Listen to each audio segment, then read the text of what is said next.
Hi everyone, how are you? I am I'm crafting. I'm trying I'm trying to stress relieve and craft and just get a couple I want to get a couple little presents made and um that's what I'm doing. So I don't know, how are you guys? Tell me about you. I'm just gonna make a like an altered book for and then just put a bunch of stuff in it for one of my kids. So that's what I'm doing right now. So it's not it may not be like to the standard of my regular crafting, but we'll see how it goes. Not that I have it, not that you have a standard when you craft with trash, but you know what I mean. I just want to say thanks to everybody that came out to the Defy auction. That was super awesome. I mean, I thought it was very successful. Hey Riri, how are you, girl? What are you up to today? I thought I had a, I know I have some sort of washi tape here. What are you up to? What are you crafting? Are you crafting? What are you doing? You're good. Yeah, I am. I decided I would get it together and make a few little presents. I gotta send my daughter that lives in, I can't, my one that lives in Panama, she's just gonna have to wait till we see each other because I don't think the mail is very, I don't know how easy it is to get mail in Panama. I loved the auction yesterday too. You got the best journal ever. Which journal did you get? There were some. There was quite a few journals that I would have loved to have got myself. I bought a couple, or tried to bid on a couple. I wasn't as successful as I wanted, but it was all good, and it's so much fun, and it goes for a good cause. So it's like you know, usually I make these gussets bigger. I don't know why I made it so small, but well, whatever it is, it is.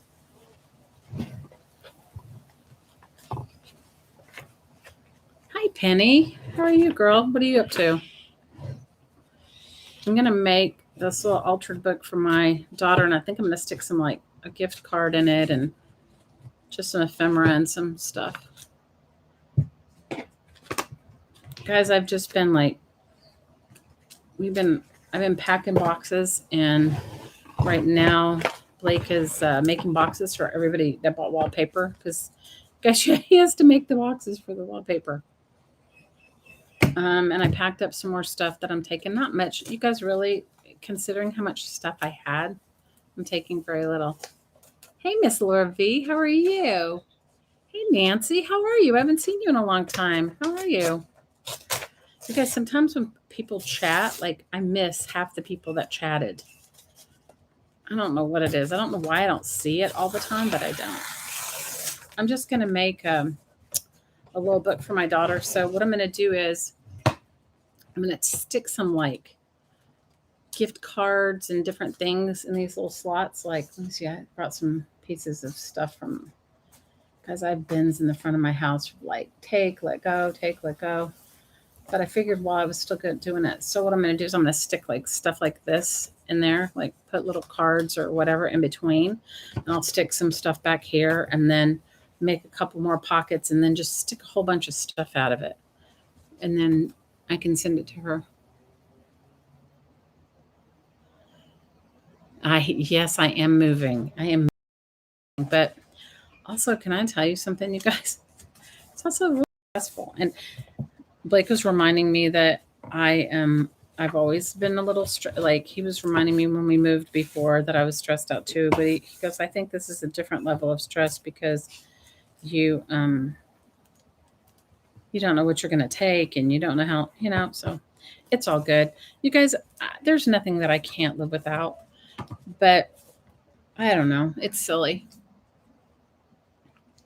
But thanks everybody who came to the auction yesterday. That auction was awesome. I enjoyed it so much. I always enjoyed the Defy auctions, but I really enjoyed yesterday, and I think I got a bunch of good stuff. Like I need anything, but it's for a good cause. You made a wonderful craft discovery using Michael's matte decoupage stuff. I used it my peeled napkin to stick stick it down and let it dry, and then decoupaged on top and no wrinkles. What did it? My thing with any sort of, even with this glue, because I'm trying to use up. I'm not taking everything with me. This is like a PVA glue but for bookbinding, and it actually works good, but it's kind of thin. But I was gluing decoupaging some bits down in the back, and it still was sticky. So then I went and put another piece of the patterning over it, like it's still sticky here, and I don't know. I don't know if it's like I don't have any luck with like Mod Podge and that sort of thing. Matte medium is probably the best, but I think I packed my matte medium. I thought yesterday's sale was her auctions. Kara and Jean put so much and Kim and everybody really behind the scenes put so much love and energy into that. Hey, Jamie puts so much love into it. But I'm glad yesterday was successful because I was a little worried. It was my suggestion to do a journal auction. And I was a little worried because it's Christmas time that, Defy runs on a shoestring budget. No one gets paid and it's all volunteer. But it's like it runs on a shoestring. And postage has gone up. So you know how expensive it is. And there's a lot. I think they sent to almost 200 people. I think she has some happy packers, and those fall into a different category. And I think she has 100 artists. So, I mean, it's a lot. You didn't until Michael's had it on sale, and in the description it says it doesn't stick. It's kind of like gold matte medium. Oh, then remind me of that when I get to the mainland brewery, because I will buy that. I will definitely buy that. So Blake and I decided we're not doing anything for each other for Christmas, which is kind of a relief. I mean, I did order him some socks and underwear. Because when I was ordering my littlest one some clothes, I was like, I told you she's in denial about how cold it's going to be and, what she's going to do and what have you. But I ordered him some socks and underwear when I ordered her some stuff. Because moms, we know. Do we not know? We do not. Don't we know that we all need like socks and underwear?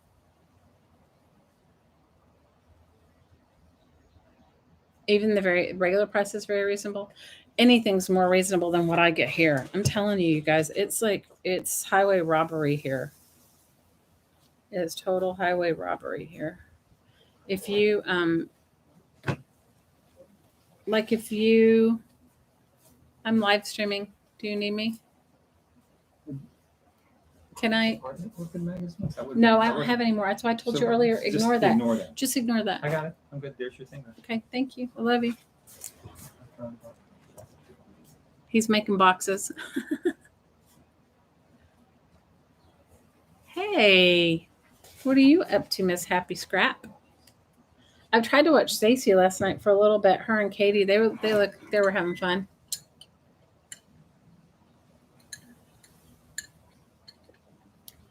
You guys, it's like, what are your go-to regular staples for Christmas? If my son-in-law and daughter are here, I always buy them. This is going to sound so stupid, but they travel and they don't want anything. But like for a few years, not in a row, but for a few years, I have bought them new electric toothbrushes. And at first they think it's ridiculous, but then later on my daughter goes, that's a great gift. Because I buy them expensive ones that last for a while, right? Or buy them new heads to go on your electric toothbrush. And then I give them something like, if they're here for a length of time, maybe I'll give them a gift certificate to a restaurant. Or I give them some sort of cash or like hey, Renee. I give them some sort of cash, or I give them some sort of, like an Amazon gift card or something like that. Because I'm tired of my grown children. It's a little bit difficult. But when it comes to like socks, pajamas, and underwear, yes, I do the same thing. Hi, Leslie. So usually I buy everybody a nice, comfy pair of pajamas, but this year I didn't. This year I did not. I did not buy any comfy pajamas. Of quite frankly, I just bought my littlest one some sweatshirts, and because I know she's going to be freezing, and I did buy buy her a new pair of shoes. I bought her a coat, bought her some closed toe, bought her some snow shoe like boots, hiking boots. You get PJs for everyone for Christmas Eve, and that's usually the best gift everyone loves. They know it's coming and I can't wait. Oh, that's awesome. Where do you get your pajamas from, if you don't mind me asking?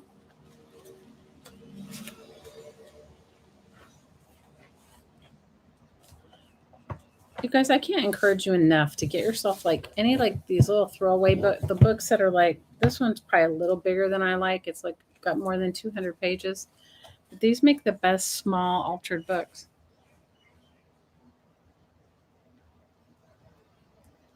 You're finishing up your Christmas junk journal. Good for you.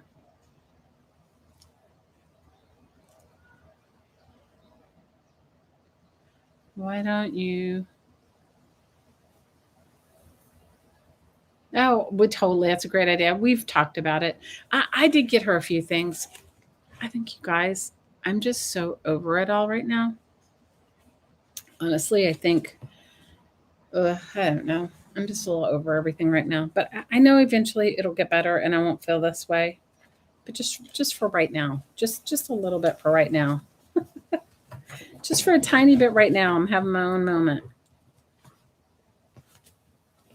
Maybe I'll tear some pages all the way out. That might be really helpful because I don't even know what this book was, except that I have, I used to collect those 1 Minute Money Managers, which I love that book because it's like so small and you can cut it up and everything's super easy. But can I tell you, I don't know.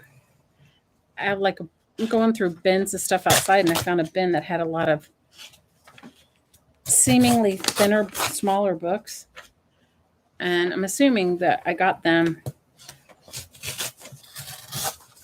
for when I was teaching to show them like how to cut up a small book or how to make a small altered book or something like that. But normally I'd see if the signatures were sewn in. I think this one's glued in. I didn't even pay attention because I was just like, I'm going to make this and I'm going to be done. Of course, it's a little windy here, so all my regular stuff is blowing around. All my stuff is blowing around. My pages are blowing everywhere because I have the windows open. You get them at Ross or Marshall's. That's good. So did any of you guys buy yourself a Christmas present? Any of you guys buy yourself a Christmas gift?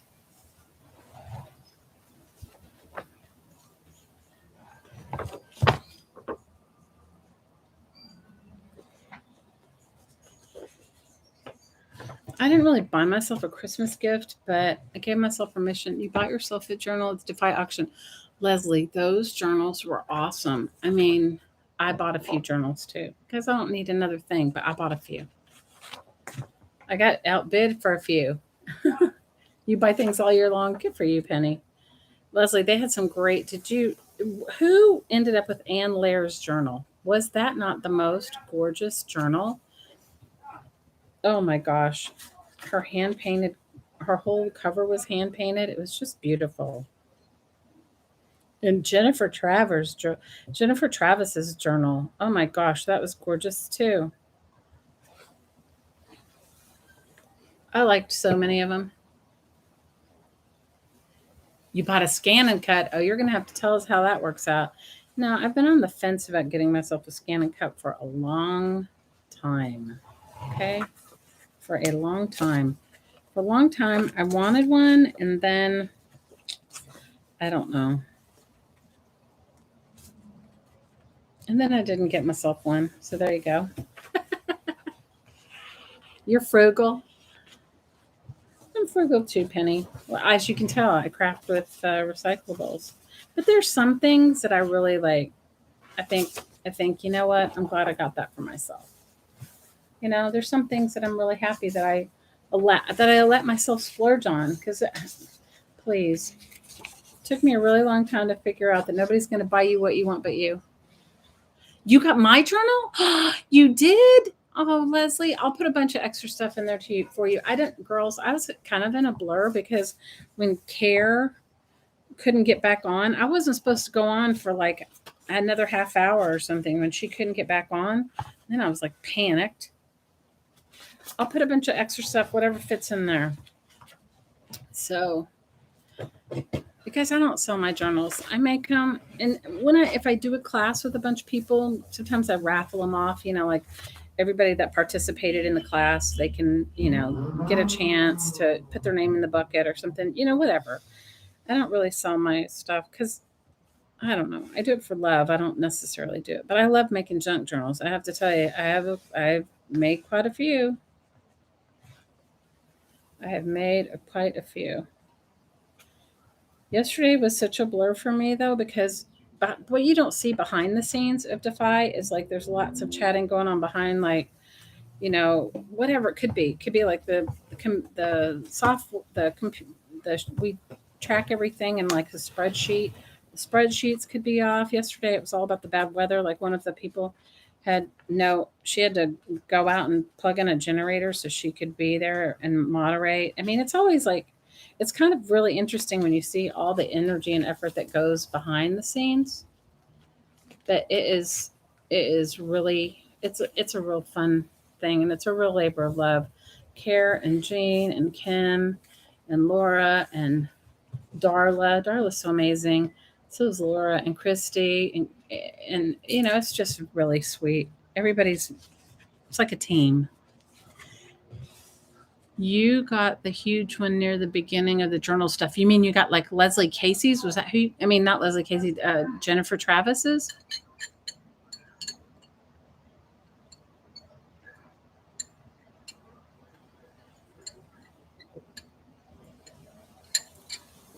Happy birthday, Brie. We love you, girl. Good for you.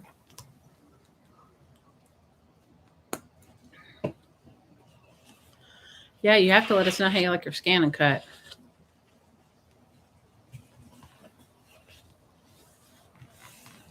That's so awesome. Yeah, I gotta find I think I mailed myself my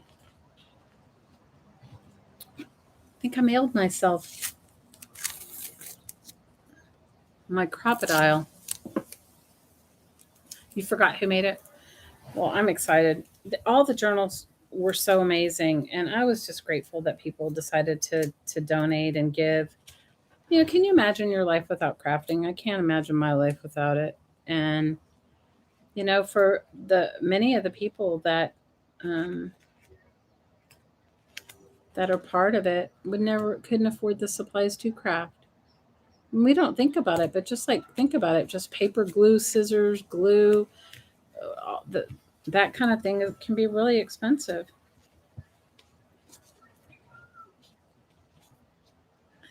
Congratulations at every year. 1111 is your daughter's special number two, Penny. 1111 is a good number.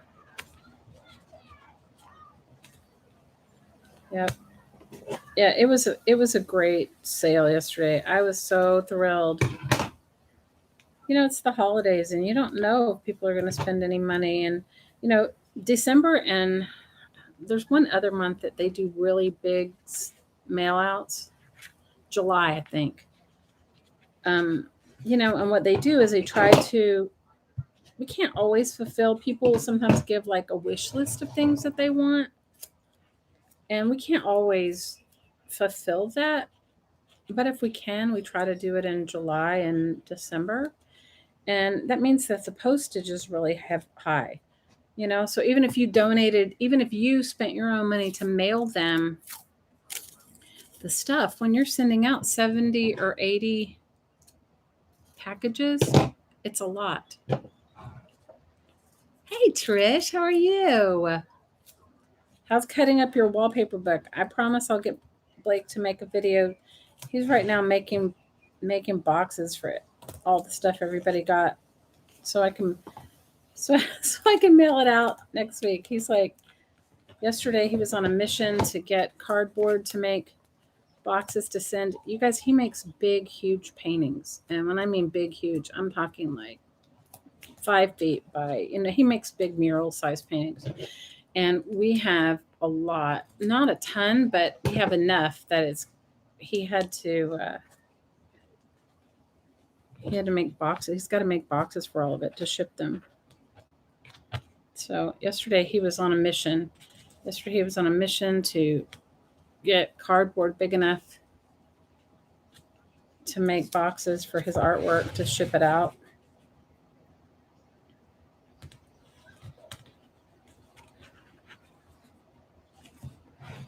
Yeah.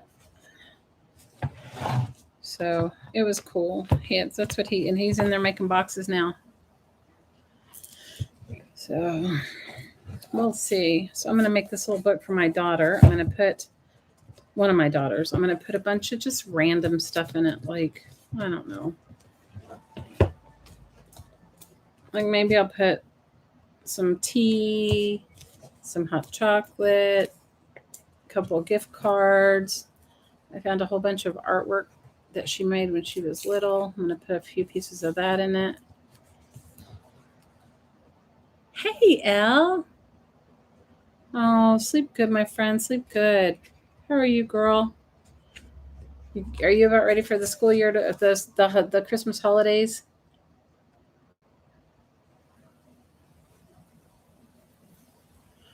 Oh, no, Trish. That is horrible. They don't have any idea what it is? Girls, I'm allergic to the weirdest things. So, I don't know. I am allergic to the weirdest things. So I totally am right there with you in the allergy department. Hey, Shelly. One time it took me forever to figure it out, but I think I was allergic to whatever they were spraying in our neighborhood when they, come spray. Oh my gosh. When they're spraying for bugs or whatever. I think I'm allergic to that. In fact, I'm sure of it. So, I mean, sometimes my allergies are from like the most bizarre things yet. But I know all about the allergy. Guys, after being on this low carb diet for a good long while, my body was so sensitive to like sugar that even if something said it didn't have sugar, my mouth would get blisters inside of it if it had sugar. It was so ridiculous. Like I went to a friend's birthday party, and they were making. We were at a restaurant, and they were making Skinny Ritas, which is like a margarita. It was like tequila, lime juice, and seltzer. And the person put a tiny splash of some sort of grenadine or something in it, and I couldn't even drink it. Within like seconds, my mouth had blisters. First, you thought it was the antibiotic, but it was 2 weeks ago. I get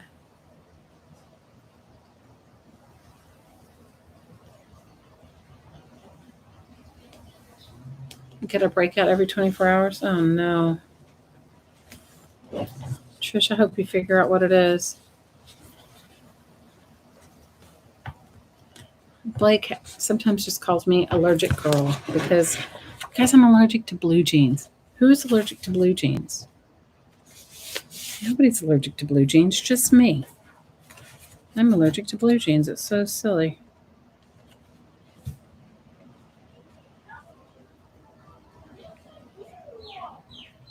Oh, Trish, girl, I hope everything ends up okay.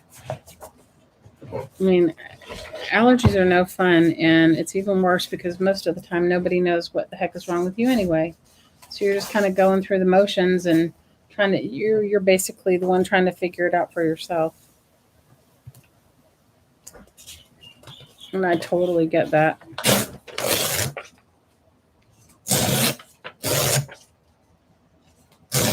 I'm sorry this is loud. Okay, so I had this rash. Okay, see, it's on my arm now. Okay, let's see. Talk about weird rashes. Okay, I had it on my leg.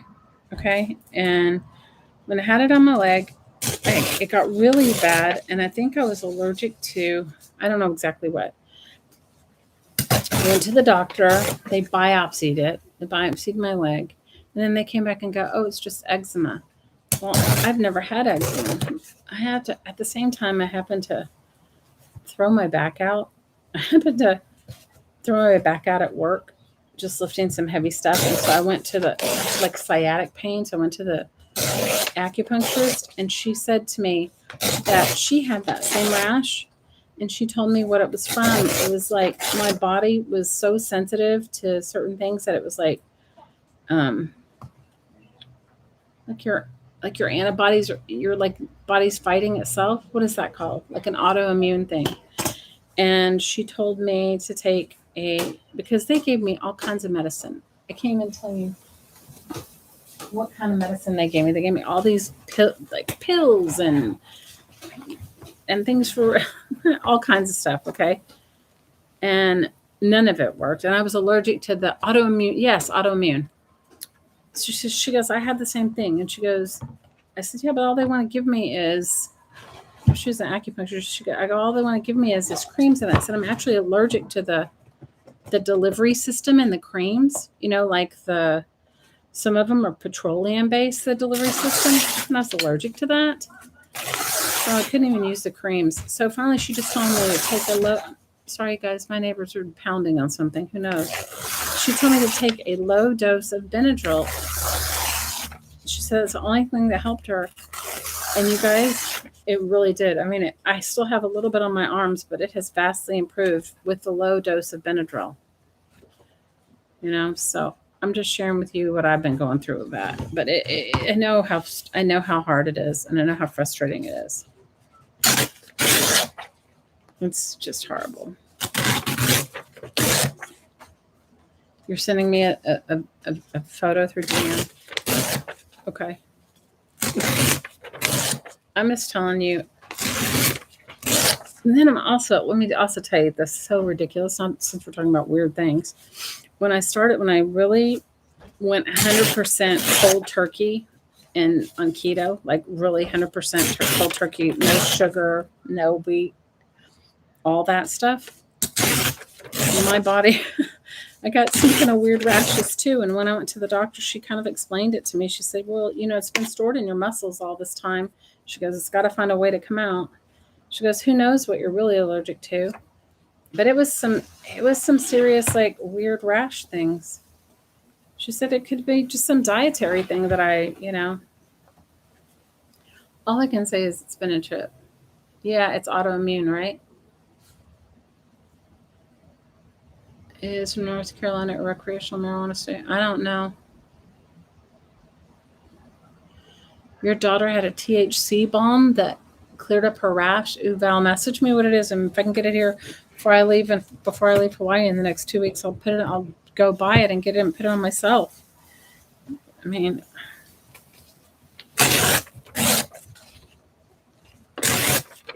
all I can say is that, I'm sure part of mine is stress, but not all of it's stress.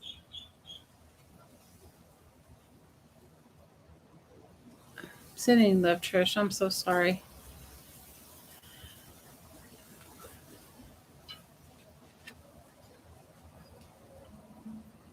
I'm going to put a few more pockets, and then I think I'm going to glue some envelopes in here so that I can put some stuff. Just trying to leave big enough things to have something to glue to.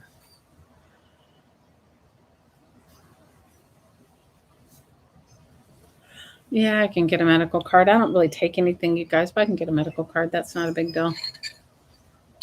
Especially if I'm just putting on my body topically. I'm not doing anything with it.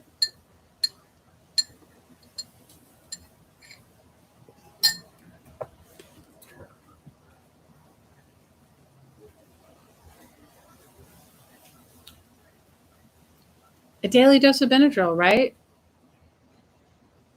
Yeah, I take one Benadryl every night, and You guys, I wish it really helped me sleep, but it doesn't. My butt was up at 3 o'clock this morning. How many of you guys are like, go to sleep and you're so tired, and then next thing you know, you're wide awake and you're like, what the heck happened here? What? You're like, wait a second here. This is ridiculous. I'm wide awake.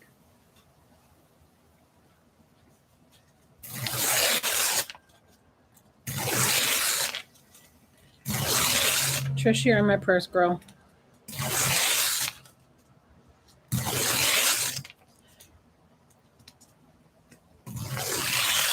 I'm sorry for the tearing.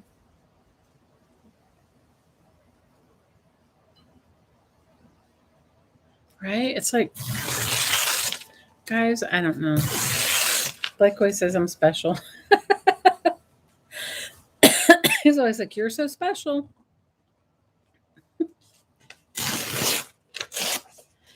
I don't know. I just think that I can't eat anything with sugar in it now. I can't eat any wheat.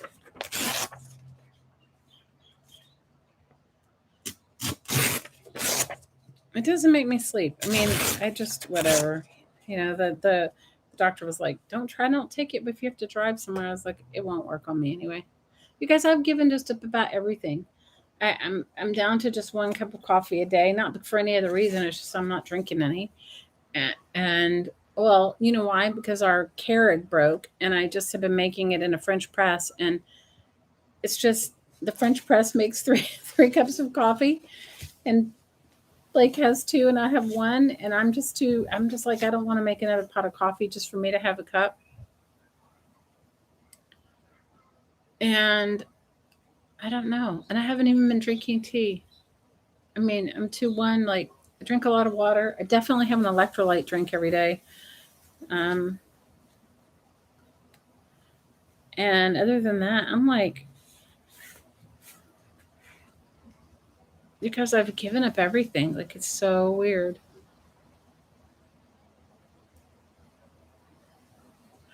Yeah, but you know what, Riri? They biopsied mine and goes, it's just eczema. And you know it's not just eczema. I was like, whatever.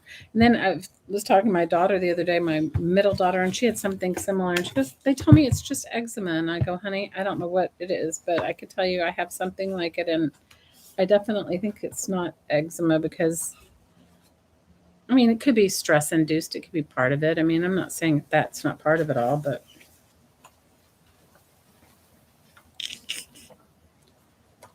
you know what I should have done is I should have done this from the inside out, and I wasn't smart. I started at the end.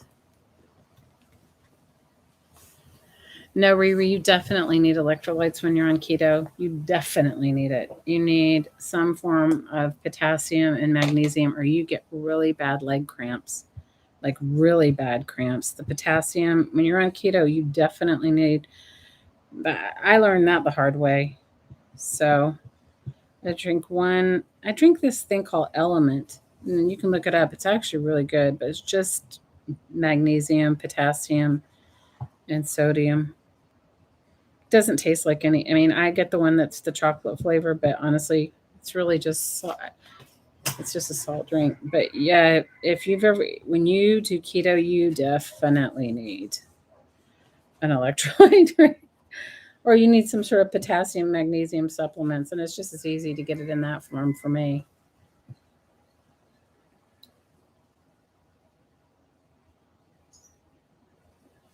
Oh, Val, you're so sweet.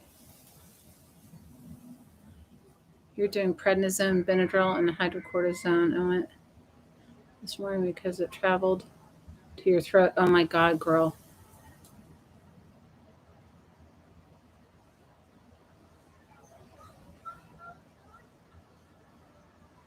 Oh, girl. Yeah, don't play around if it's near your nose and throat. You do what you need to do. Get yourself good set of Benadryl.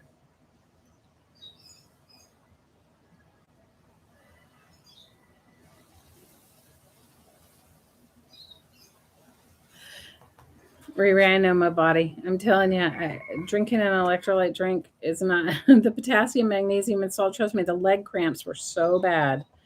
It's like a killer. The leg cramps. And I drink really good water. We have a water distilling thing. Blake distills all of our water.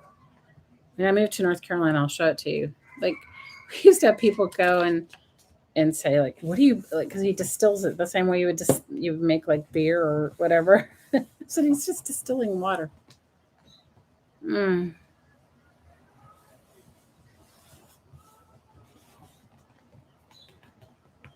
Oh, Trish, girl, you're in my prayers. I hope they find out what it is. Have you changed? Have you changed any sort of thing like detergents or anything like that?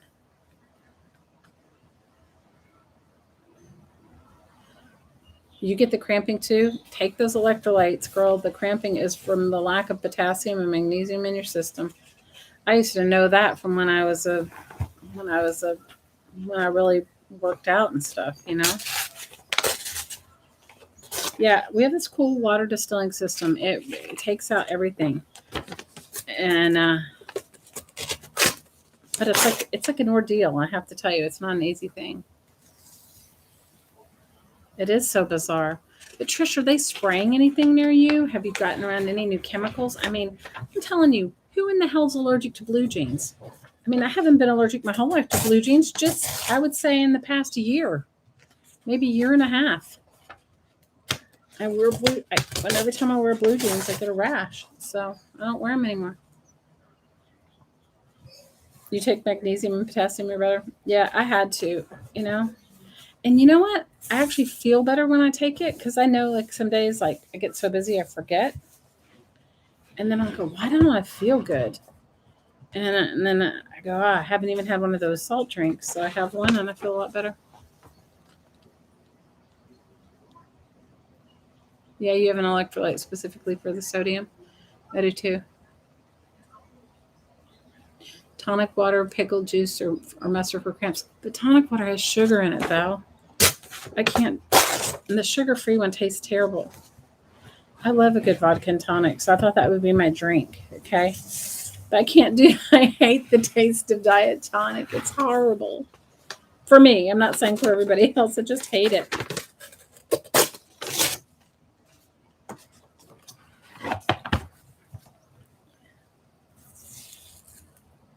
You got horrible leg cramps when you first started keto. Yeah, me too. Yeah, when I first started it, it was a big doozy. The leg cramps were really they kind of did me in a few times. So I definitely do the guys. This was like a weird book that was called "The Customer Comes Second." I shoot a squirt of those water flavorings in it. Oh, okay. I just don't like the taste. I love tonic. Believe me, I could if tonic was sugar free that and the whatever wasn't didn't taste so bad, I'd probably take it. But it was so horrible I couldn't do it. Hey Deb, how are you?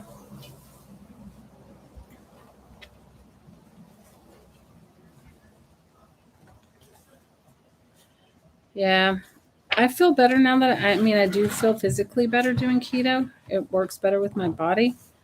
But I will say that the more I'm becoming, the more like I don't want to say clean keto, but just not complicated keto because I don't have time to make all the things that I was making before. The more clean keto I eat, the more allergic I am to everything else.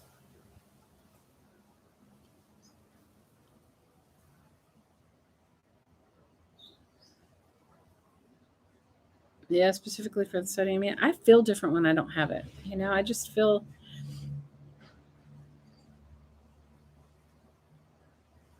But I guess the more muscle I mean, the more weight you lose, or the more things you release from your body, you become more sensitive in other areas.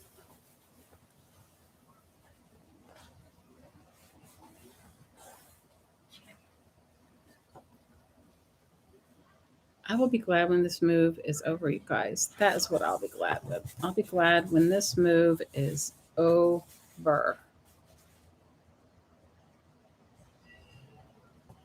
Oh no, you got legs and cramps after chemo. Oh my gosh.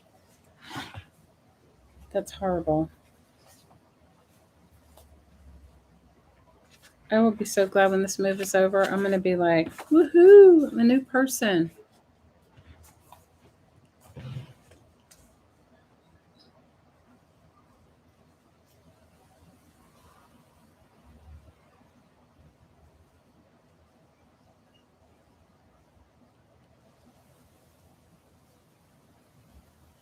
Girl, my prayers are with you. You let me know, please. Well, had too many weird things happen lately, so I would just let me know how you are. I'd love to know. This life is so weird. Think about it. We go through all this stuff, give birth, have all these kids, do all this stuff, and then it's a lot. It is so much. I was trying to tell one of my kids the other day. She was like, we were talking about whether she was telling me she's not going to have any kids until the world is a safer place, and I said, well, I think we all feel that way, but if we all waited, nobody would be born. Hey, Jude.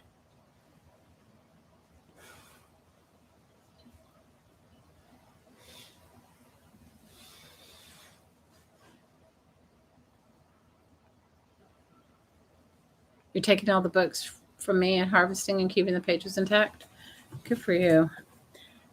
Okay, so I kind of had like have a pile of like definite taking. I have a pile of, I have a friend that's a teacher, and I trust me, I gave her a ton of stuff. Like I gave her stamps and paints and all glue and a kiln and all kinds of stuff for her. Then I have like my iffy pile. Okay, my iffy pile is stuff I really love that I know I could get again, but will I even do it? You know what I mean?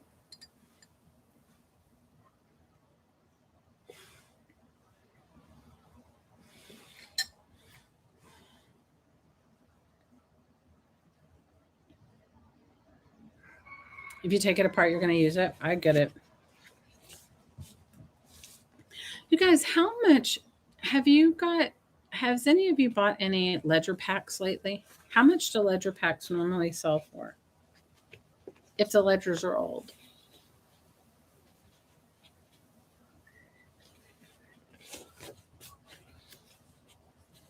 Thinking, I thought I brought some sort of paper napkins over here, but of course I didn't. It's just how I roll some days. I'm gonna do some sort of like, because I don't even know where my penny papers are. You're not looking forward to going through packing up your room. When are you guys moving, Elizabeth?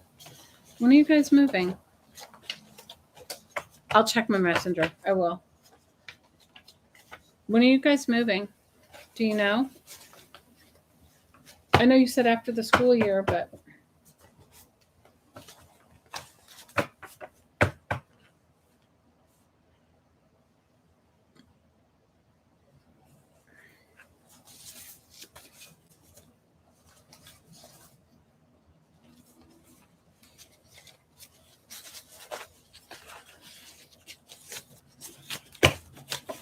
see, I have kids that have had really bad allergies, so I know the life of the allergy kid. One of my daughters, she had such bad. You're moving in June. Now, did you find your new house? I can't remember. I know you guys normally I'm much better at remembering things, but I have to tell you, I think I'm in denial.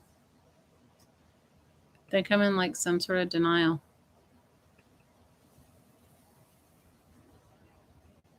Patricia, you know what it looks like to me, and I'm not a doctor. It looks like shingles. Have them test you for shingles. That's what it looks like to me. And I've had shingles. That's why I'm saying. Because if it's shingles, they can give you medicine. Girl, you hear my prayers. Did I tell you guys that?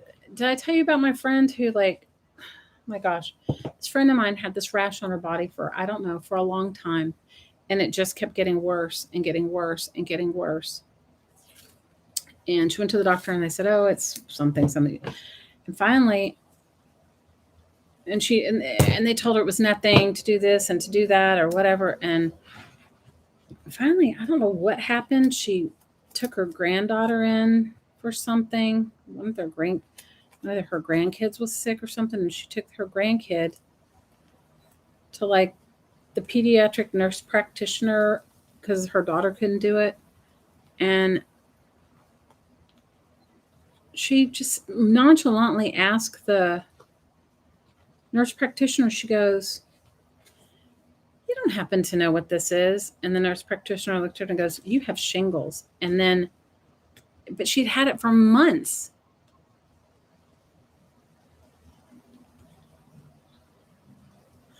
Port St. Lucie. Oh, nice. Are you excited? So if you close on your house back in November, you can move things little by little. Yeah. I mean, I don't know how far Port St. Lucie is from you, but I'm assuming that you guys are making trips to your house. Unlike me, Blake's made 3 trips to our new house. I only made one trip to it.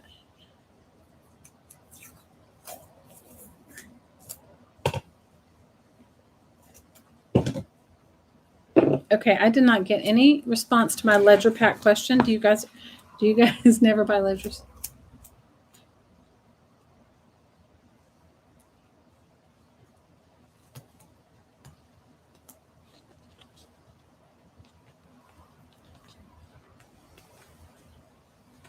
Yes, you plan to move little by little.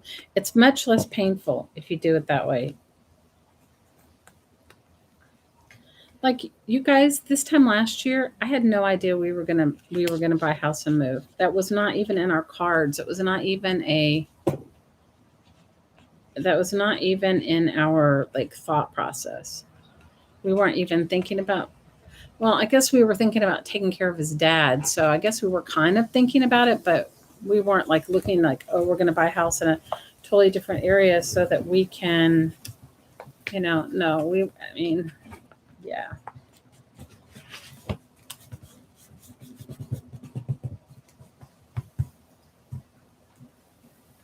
Got to do cake. Yum, cake.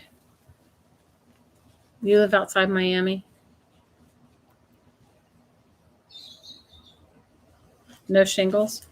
That's what it looks like to me because I've had the shingles. Because I had them on my face. It was horrible.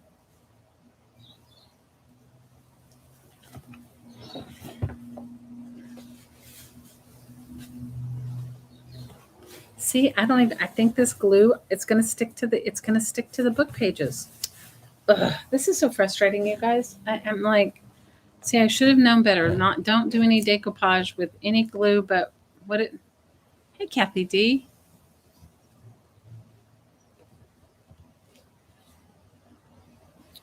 I'm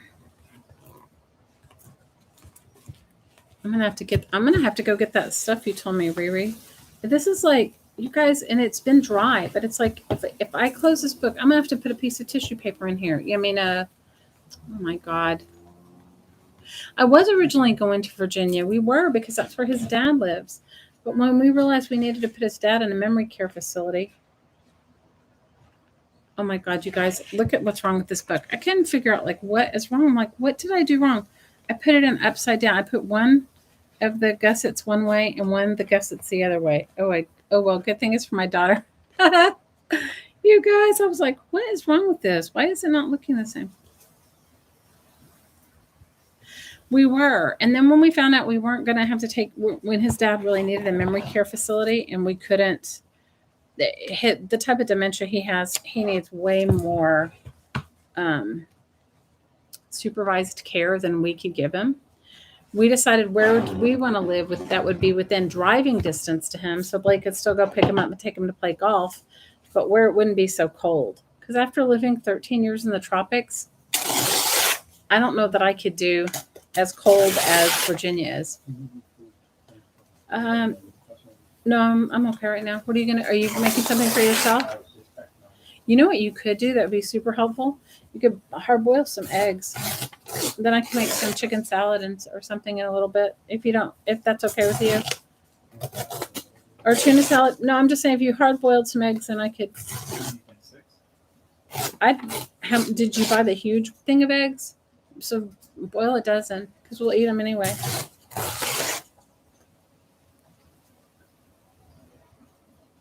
I was distracted when I put the gusset in. I was not paying attention. It's okay. Well, the real thing, the real crux of it came when you guys, he ran away so many times, and that was for us was really devastating because he he ran away so many times that the last time he ran away, and you guys, he would do it. He thought he was in the army. It was not. He wasn't being malicious. You know what I mean? It was just he's lost his mind. He ran away the last time. The police said they were going to suspect Blake of elder abuse. And I said to Blake, I love your dad, but not enough to go to jail for him. That's really why we had to put him in a memory care facility. And that nobody in his family, Blake's siblings or any of the other family members, would take care of him. And so I found the memory care, and we had to sell his house and his assets and stuff to get him in there. But he's so much better. They send us videos from him, wax or parchment paper, definitely. They send us videos of him like dancing and playing bingo and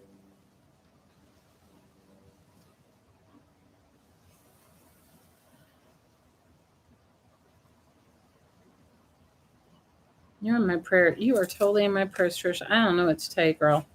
Okay, now I'm gonna add some. Probably should pull out a few more of these pages, but I don't know how many more. And I thought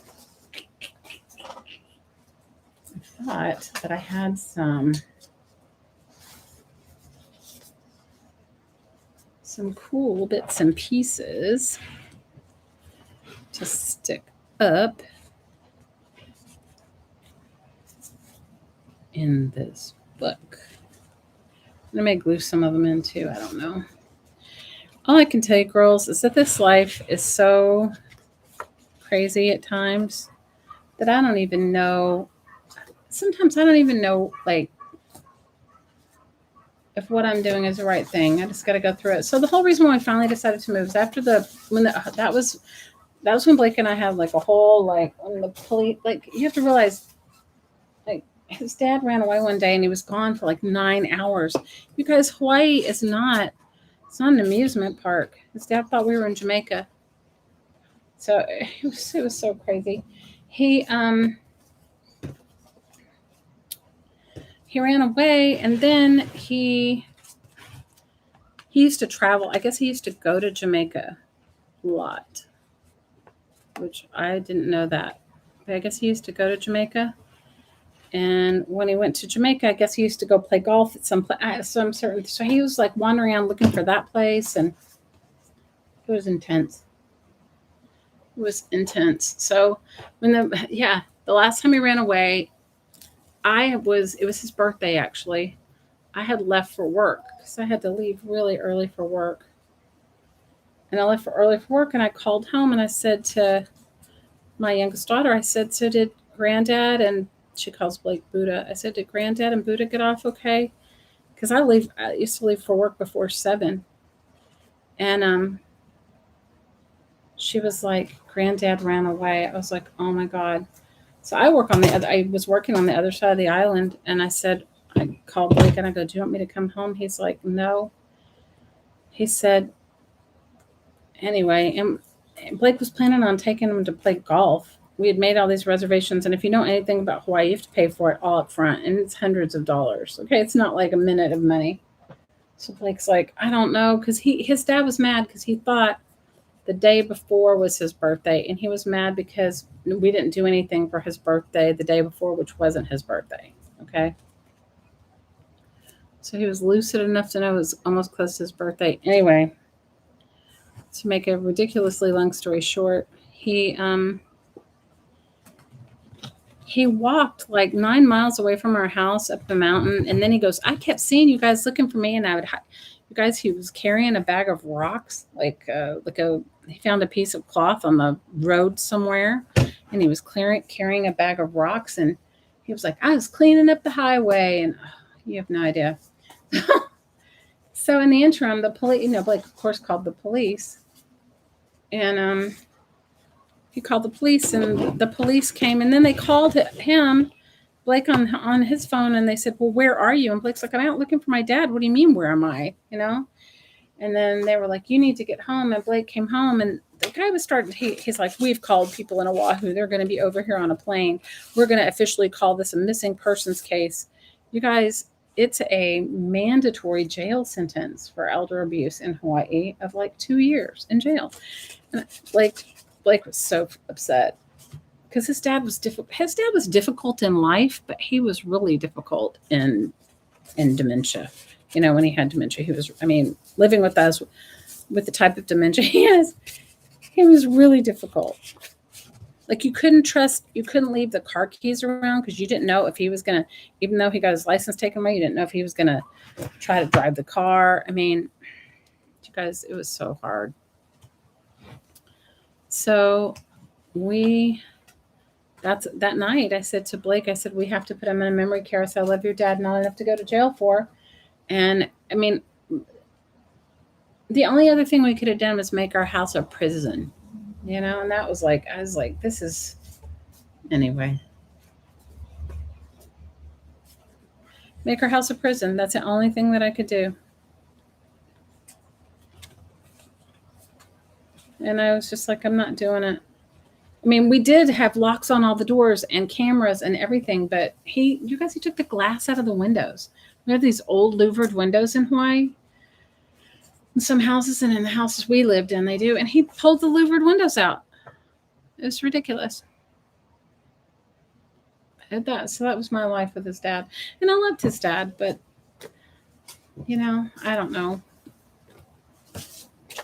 I just told Blake we both need to prepare so that our kids are never faced with that. If something like that, if one of us ends up with that type of thing, we need to be prepared and have saved our money in a way that they don't have to be put through that. Because I can tell you guys, in one fell swoop, it would have, if we weren't older, it could have really ruined our relationship.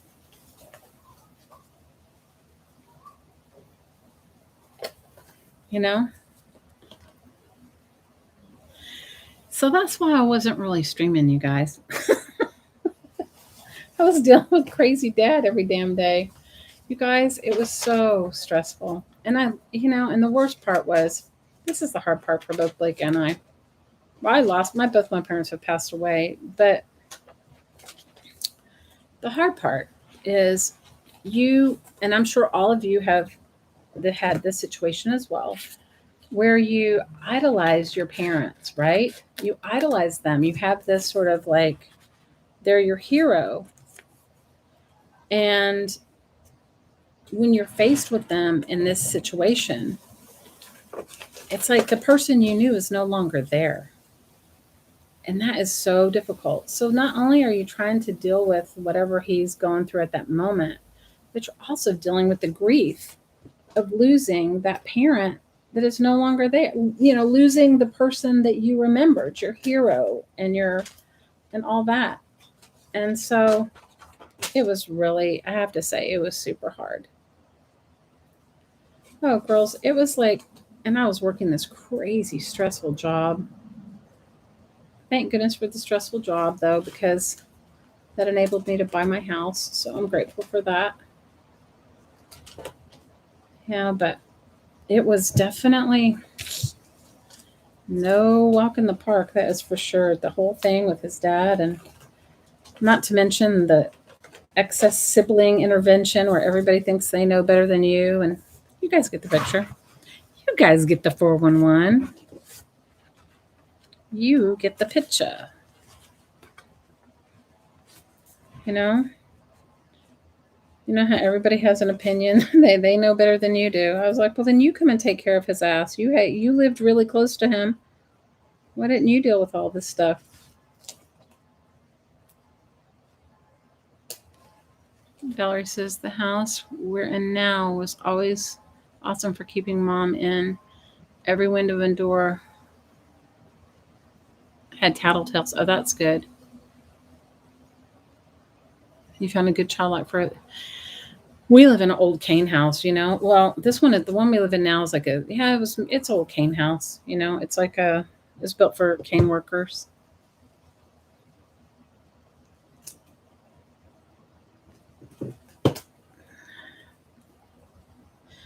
Riri, they didn't take care of him because they didn't want to. Because then that means that they would have to do something. You have no idea. Here, Blake and I are in the middle of Hawaii, and I'm like calling them and going, have you guys checked on your dad in a while? I mean, I said, when I called him, he said he doesn't have any food in the house. No, what they neglected to tell me was that he had wrecked his car. And we don't know this stuff. He'd wrecked his car, and so, or it broke down or something, and he had no way to get to the store, and nobody was going to buy him anything. And it's a stupid thing, but whatever. It's over now. He's in a better place. He has a little girlfriend. He's super happy.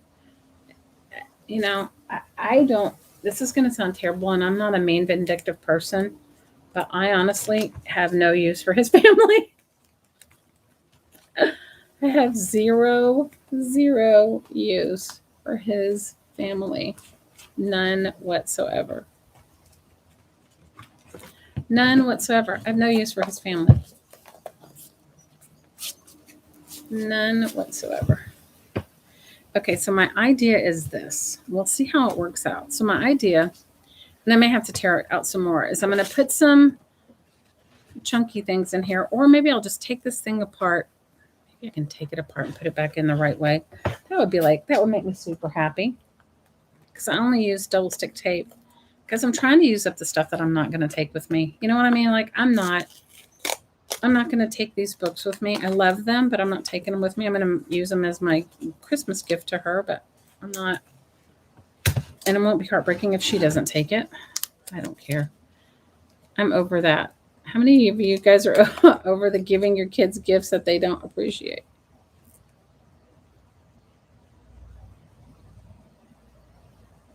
Okay, I think I'm putting it in the right way now.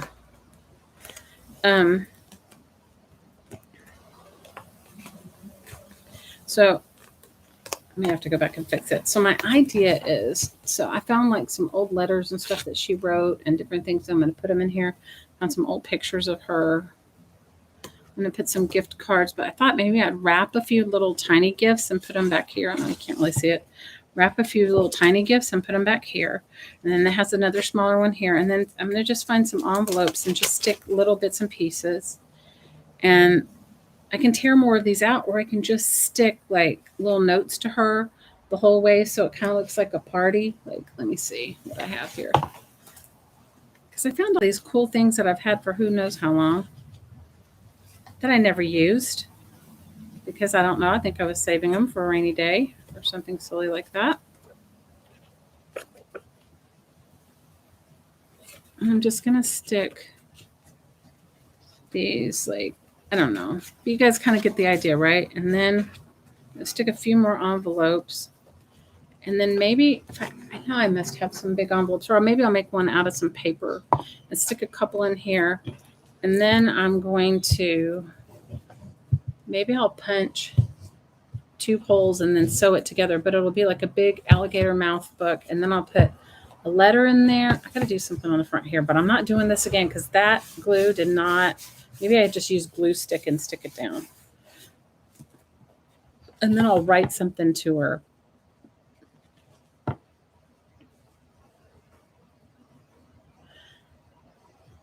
You're over giving gifts in general, Elizabeth. I'm right there with you. Riri, I'm so over it because not only did we take care of his dad for whatever it was, 6-8 months, put our life on hold and all that. He was there and handedly cleaned out his dad's whole house. So they didn't do anything. He single-handedly cleaned out his dad's house. I can't even tell you.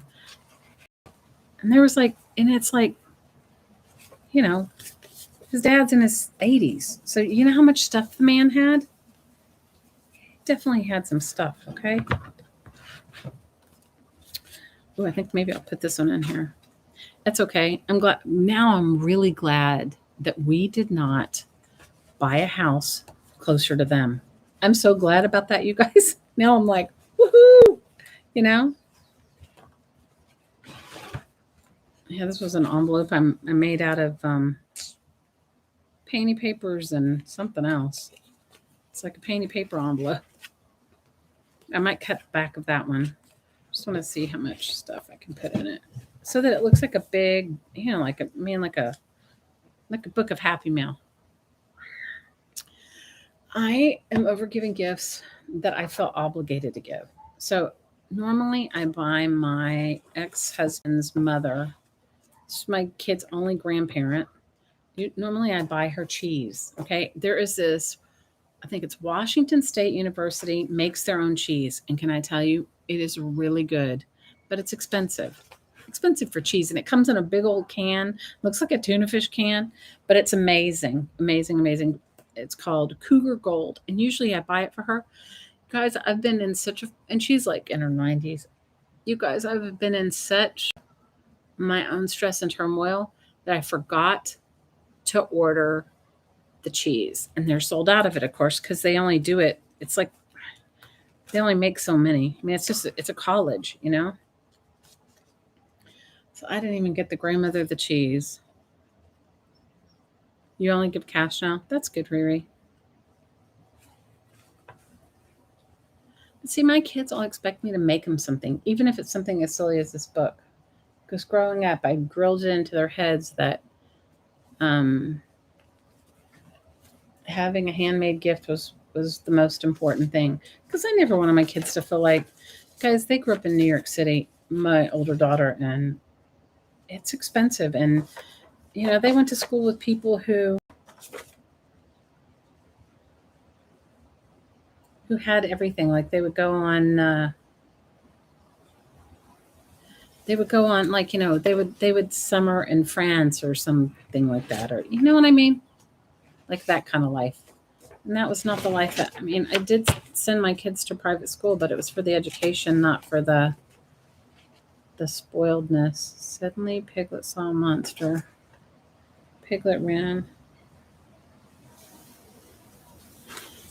Yeah, I think I'm gonna stick this page in here. So I mean, yeah, it's my own fault. I mean, I could tell him no, I'm not gonna do anything, but you know, I'm never gonna feel bad about making him something little.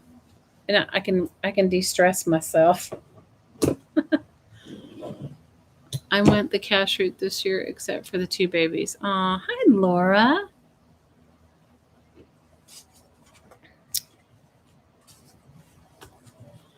I get it, Val. I totally get it. Val, are any of your grandkids going with you?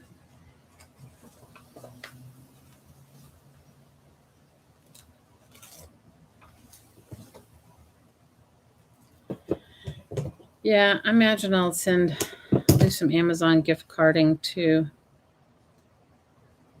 Okay, let me ask you guys a question. What do you give your grown nieces and nephews when they make more money than you do? I mean, giving them money is kind of a moot point when they're like making a ton of money. So what do you give them? What do you give that person? What do you give that one person that may make way more money than you do? I'm only going to fold up a book page in there because I just think it looks cute. And it's Winnie the Pooh. Who doesn't love Winnie the Pooh?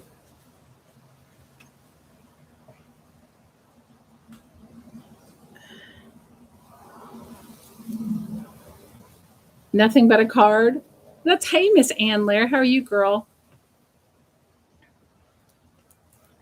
Well, one year I made everybody Christmas ornaments and they all loved it. But you guys, this year I don't even have if I didn't remember to buy the 90-year-old woman, if I didn't remember to buy her the cheese, I don't know. I don't know if I have it in me to even make anything. That's a good, yes, I agree, Jude. I usually buy my sister something because otherwise she doesn't get a gift. They usually, and trust me, her husband has a lot of money. But for whatever reason, their gift giving, I don't know. I don't even get into it. I don't try to understand other people's relationships because you know what? That's what they bought for. That's what they bought in for, not me. I usually try to send my sister something, though, even if it's just flowers or something.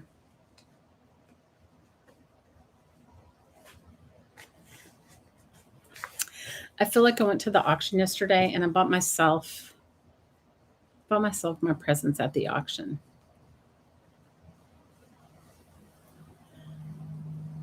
I love Winnie the Pooh too. You love Winnie the Pooh. You made the. Did you guys see Anne's diorama? You got to go over to her channel. It's Anne Lair right there in the description box. And hey, are you still here, Elle, or did you leave? Hi, Shauna. Shauna, I'm sorry I haven't gotten your thing out. Blake's making you a box. He's gonna let me know how much everything weighs, so I can tell you where the postage is. I'm just waiting on him. He's making you a box. So I should have everybody's stuff out, at least all of your invoices out tonight or tomorrow, and then everything mailed as soon as possible. You got your brother J card socks. I secretly meant J for J. I love you, Laura. $25 Amazon card. You can try to link it. Thank you, Elizabeth. You're awesome, girl. You know what? Yesterday when I went to the Defy auction, I bought myself all kinds of stuff. I got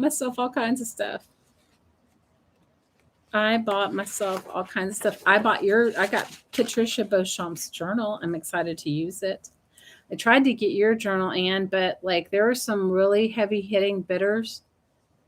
And so I tried to buy your journal, but it was nowhere to be found. No Christmas for us since we was tired of it. I get it, girl. I tried to get your journal, Anne. I really tried. I don't know who beat me, but I was like, yeah. I tried a good old-fashioned college try. I did. Okay, I'm going to add some more. Maybe I need to take out more pages, but I do want to add some more envelopes and stuff. I thought, guys, I got over here with nada. It's like, so nobody ever answered my question. The question was, there's Anne's channel. You guys go over and join Anne's channel and then go look at her Winnie the Pooh diorama. It was amazing. I have to say, it was awesome.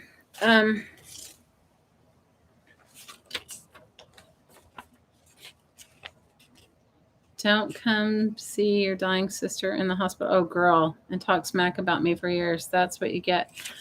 Hey, at least you bought him something. You know what? I'm so over Blake's family right now. I told him, I said, they are not invited to our house. And you guys have to know, I am not like that. Okay. That is not my MO. But I'm like, I'm not invited to our house. I said, I'm so glad. I'm so grateful that we didn't buy a house near them. I have to tell you, I'm honestly thrilled because then I would have to see them. You were moved by all the people. Girl, we wanted your journal. It was fabulous. What are you talking about? That was like amazing. That hand painted cover, it was so amazing. Who ended up getting Anne's journal? You guys, yesterday was such a blur for me. First of all, the time difference always kind of messes with me. And then I didn't have very good internet. You're sick of being the bigger person? I totally get it. Oh, I want to do Tito's with Anne. Oh my God. And Tito's. Did you have a shot of Tito's?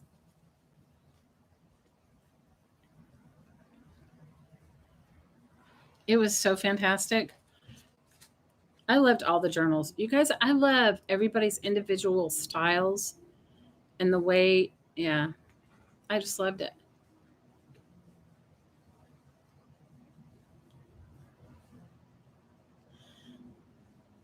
You love your Tito's? You guys, I don't think I can really drink anymore. You know, I'm really seriously trying to.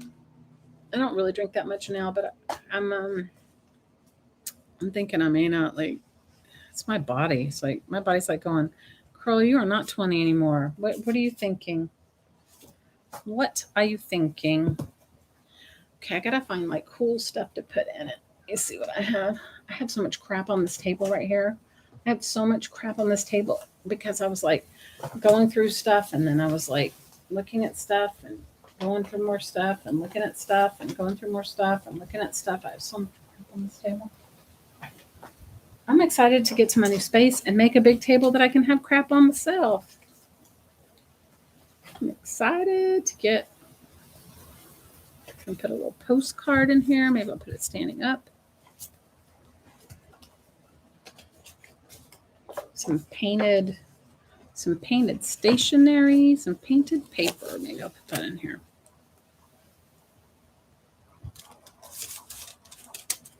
I still haven't finished the book I started in the live stream, the red one. I'm going to work on that one too. I just don't know what. Here's something like, here's a digi. At least this daughter will know what to do with it, okay? She'll think it's fabulous because it has all this weird bits and pieces in it. Maybe I should turn it the other way.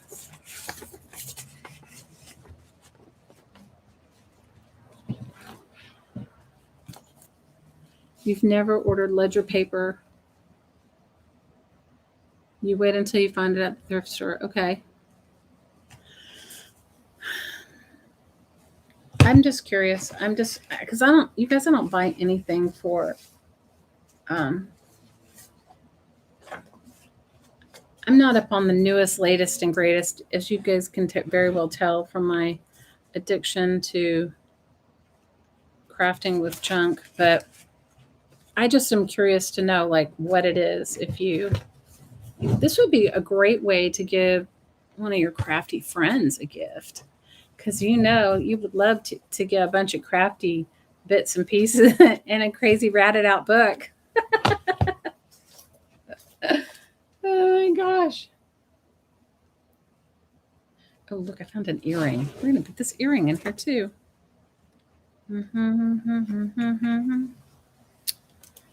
My gosh.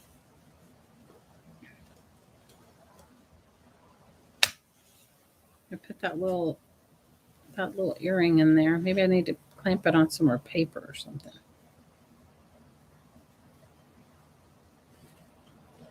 One of you girls would dig it. You'd be like, that's a crafty, trashy book, and I love it. It's a crafty, trashy book.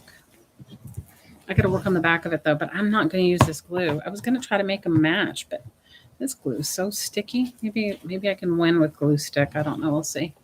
Good night. I love you, girl. And I am so excited to see all your moving stuff and to be on your journey with you. By the time you move, I will be hopefully settled in my move. One can hope, right? Maybe I'll stick some different pages in the front of here.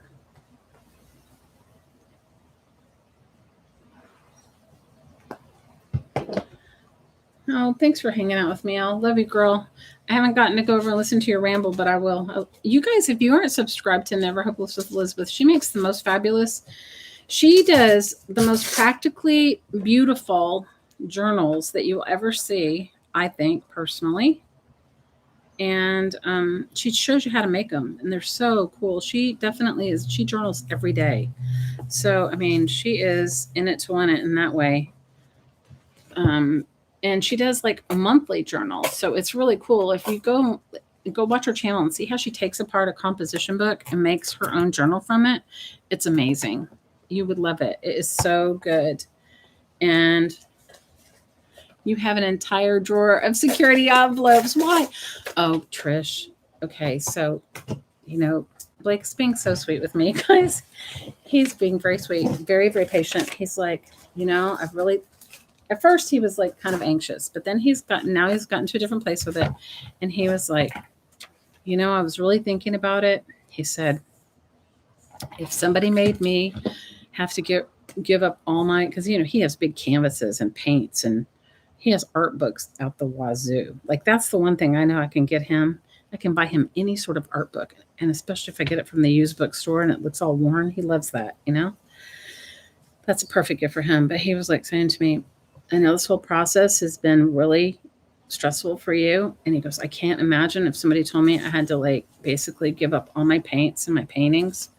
He goes, so you just do what you need to do and we'll get through it. because because I had a huge thing of security envelopes. And he was like, take whatever you want to take. I was like, thank you, sweetheart. But I'm thinking in my head, okay, some of them I do want to take. One of you guys sent me, I can't remember who it was, the most coolest one. It has like blue-green bubbles on the inside of it. And they're kind of big. And I think it came from like an electric company or something. She sent me like 2 or 3 of them years ago. And you guys, I've hoarded it. I still have I think I have one piece left. It's like I've used it in a couple pieces of my art. One piece left.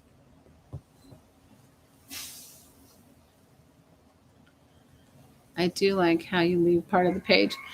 And well, you know what? I did that because, okay, let's think about this. If you're not a journal maker and you're not a journal, you don't understand what really goes into making a journal.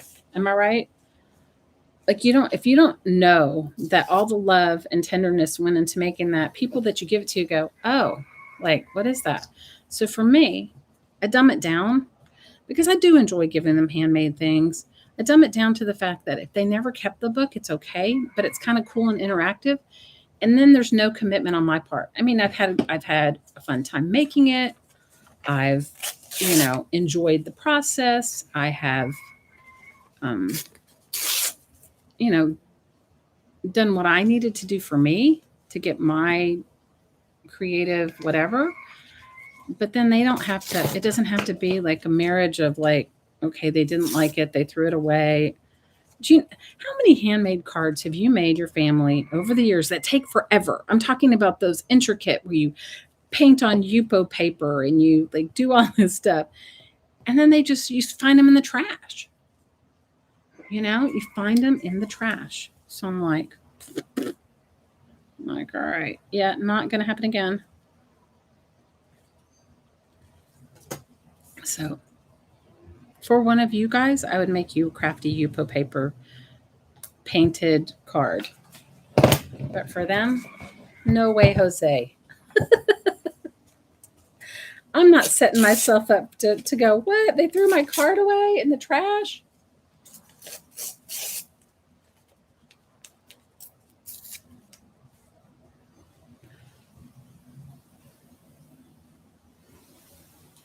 You guys, I like it down and dirty. I also like it to feel like it's not like everybody, like you won't see it. Like my artwork is so not perfect. I'm not that pristine journal maker or whatever. Like I love, whose journals I really love, but I would never, ever in a million years journal like it. It's Mrs. Cog. How many of you guys have seen Elizabeth Smith, Mrs. Cog's Craft? Her journals are beautiful. But can I tell you, the perfection that they are, I could never do. I could never do. I could not.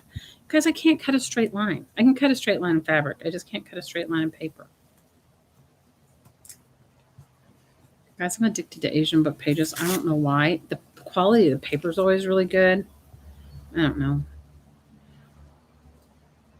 Books that are made, like, I think this is a Japanese book.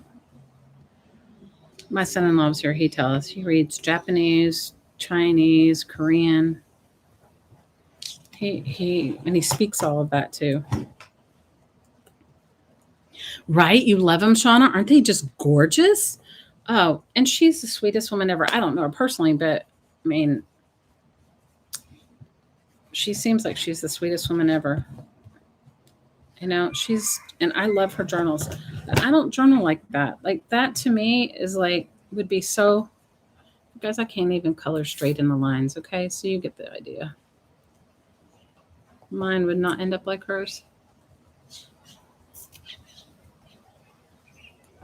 She's so good though. They're so beautiful. They are so beautiful. I mean, she is just, I don't know. I love her journals.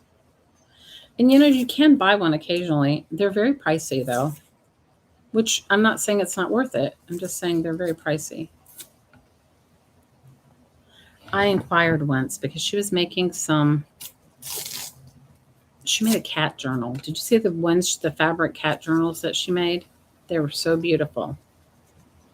And I inquired because I thought I would get one. My youngest daughter is cat. She's like a cat person. Cats are all her, and I thought this might be really inspirational for her. And then I found out that you have to be on a list. Like you can send her an email and say,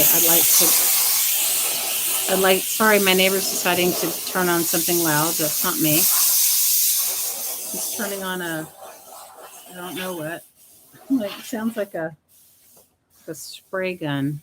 Because anyway, you have to, she's like, all of her journals are basically sold out before she makes them. And then you get on a list.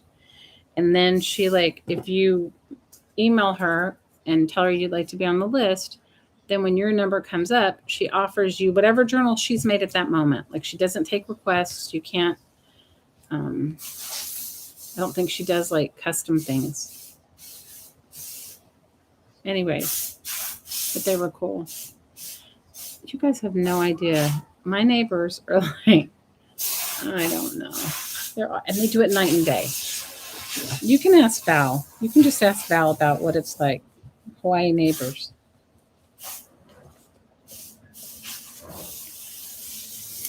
He's spraying something. I think he runs I think it's his side job, his side hustle. He has one of them. Somebody over there does some surfboard refinishing because I've seen them out in the driveway with their, and that's really toxic with their little spray booth and epoxy thing. And then one of them does some sort of car detailing or something. It's loud. I'm telling you, sometimes you guys, you can't fix it here. It is what it is. Just is what it is. You just got to go with it and just say, yay. And just be grateful when they don't do it. Her journals are so beautiful though. So another person's journals I love are Johnny. Her journals are gorgeous. But right now with my move, I can't afford a journal. You guys, I shouldn't have bought anything yesterday, but I felt like I love supporting Defy, and that was sort of my gift to myself. Do you hear him now? Now he's got I don't know if it's a vacuum cleaner or an air compressor. It's just, you guys, I just got to roll with it.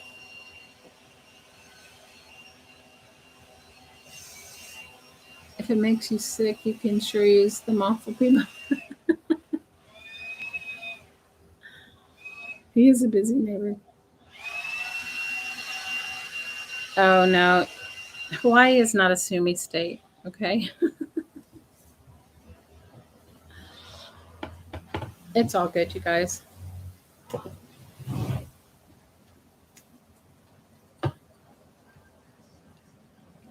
Yes, Michelle Scott makes beautiful journals too. And Amanda, oh my gosh, did you see the new one she made? She made I think it's a lap book. Oh my gosh, it was so gorgeous. It was amazing. She was working on it when I was streaming with them a few Saturdays ago, and then she finished it. She makes phenomenal work too.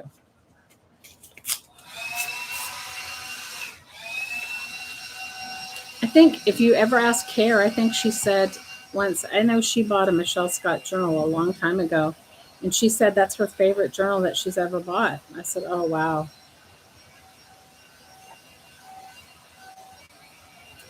Because sometimes I don't think that if you bought somebody's journal, could you actually write in it? Could you actually write in it?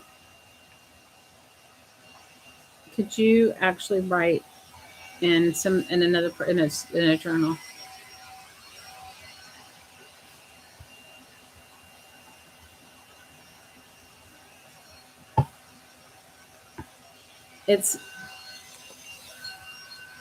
I don't know, somebody sent me a journal and I have it. I can't remember who it was, but it's so beautiful. I can't even write in it because it's one of those things where it's so beautiful. You just can't even do anything with it. I mean, it's so I just don't want to mess it up. Depends on the journal. No, just pet and look. I agree with you, Laura. Just pet and look.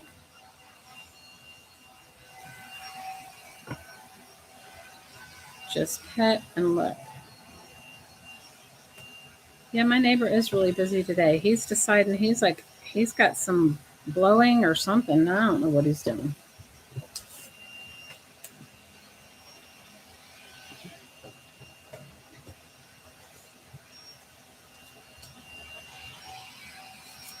Didn't you love that Da Vinci journal that she had? Oh my gosh, that was so beautiful. Or she called it the Da Vinci journal, that big blank journal.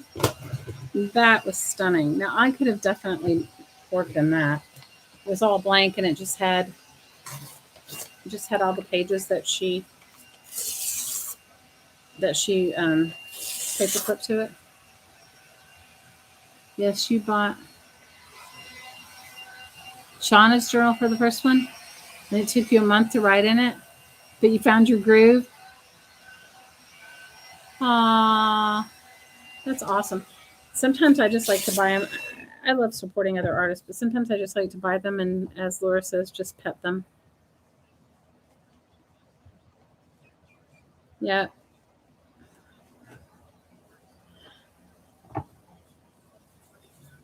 But those ledger journals Johnny had in her shop were phenomenal. When I went and talked with her in her live, whatever it was last week, when I happened to be online and in the middle of doing online bill pay, which, oh my gosh, you guys, it's so frustrating from here to there. Um, so yeah, it was pretty. Those were so beautiful, so gorgeous, gorgeous, gorgeous, gorgeous.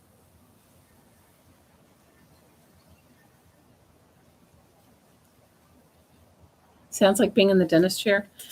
He's using a vacuum, I think, or I don't know. And there's a lot of things I will miss about Hawaii. That will not be one of them. And the stupid thing is, I have much better light in the front of my house, but it's louder up there. So it's like whatever.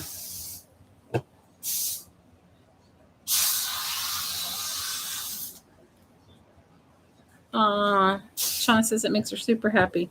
Right? When somebody loves your stuff and they really use it and really think it's fabulous.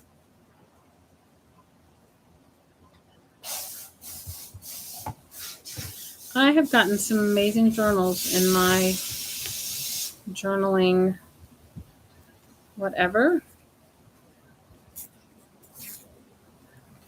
Do you guys know this artist? I love her work. Her name is Irit. I think it's Avram. Do you guys know her? She makes some of the most beautiful visual journals to me. They're not the norm. She definitely thinks outside of the box, and she's incredibly talented. I love her work. I think she just sells her paintings. I don't think she sells journals. Good night, Trish. I love you. Let me know how you are, girl. You're in my prayers, okay? Totally, totally, totally in my prayers.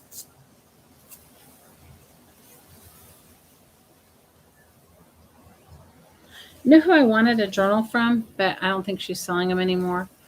Or if she is, I don't ever see it. Oh my gosh, what is her name? And I love her channel too. I haven't watched it in a good long while. She's from Texas. Oh my god, I'll have to look her up. I have to look up in my Etsy shop, because sometimes this is the only way I can remember things to people, is if I can like something that they've had in the past, and then I can remember how to find them. I'll think of her name. Her name on Etsy, it's Texas Freckles. What is her name? Oh my gosh, it'll come to me. But she makes these really cool, I guess they're more like glue books. But she makes them, and she makes them where she cuts the spine out and she sews a fabric spine in, so it's not hard. And she calls it oh my gosh, what does she call it? The flexible spine, or I can't remember. Anyway, during the pandemic, I made one. Can I tell you for myself? Because she walks you through how to make it. No, it's not Nikki, the disorganized crafter. She's from Texas. Oh my gosh, what is her name? It'll come to me. Anyway, she makes this hidden. She calls it a flexible spine, or what does she call it? Anyway, I made one. It was so hard. Can I tell you? It was so. Hi, Jen. It was so hard that I'm like, if she ever puts another one in her shop, I'm buying one. It was so hard to make. It was like she punched all these whole. It was like a whole thing. I made one. I actually I did make myself one, but it was painfully hard. So I was like, okay, that never doing that again. And no, it killed my hands making it. It was like,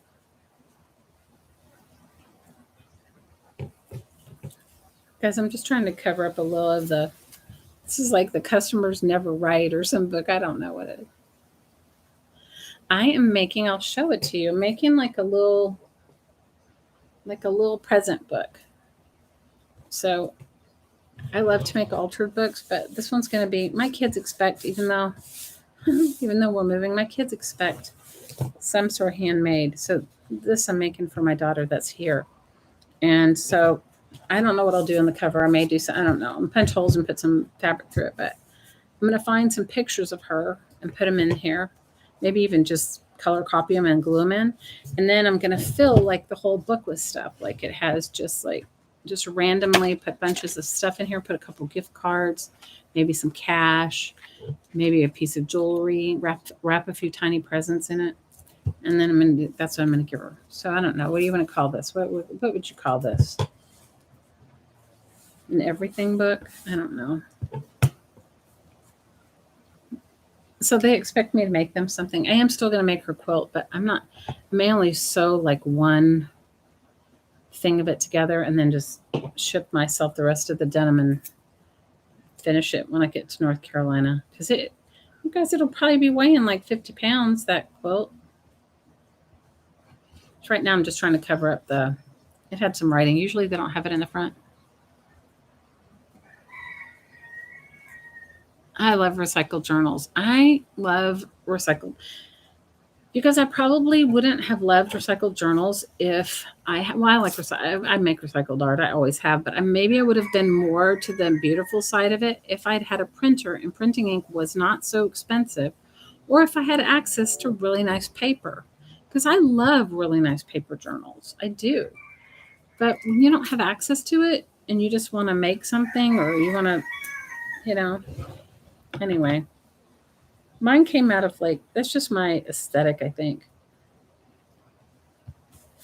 But mine are just recycled bits. But yeah, so I just cut all the pages out. I think I'm going to I may make a, my gosh, guys, pocket up here in the front. But I am going to go look because I have a whole bag of these that I saved, recycled envelopes, and turn them inside out and put them in, put some stuff in them, and just put some pictures and bits in it. Hey, Jamie. It is whatever floats your boat. You have to do what works for you. You have to make your art for yourself because you know what? If you're making it for somebody else, nah, no way, Jose.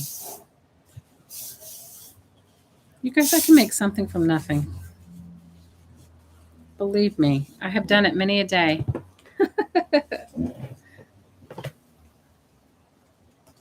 Blake always says that's one of my superpowers. Like, when your kids suddenly you're getting ready to go out the door and they go, I had to make a project. And I'm like, all right, what is it supposed to be? And he said, you get him talking about it. He'll make you laugh. He's like, I've watched her just pull it out. And I'm like, well, what else are you going to do? Most of that homework is for you anyway. It's not even for your kid. Okay, I have some vintage wrapping paper I was going to put in here. And I have a little map. Just don't know where I'm going to put that. Maybe I'll make this into a pocket and put it in the front.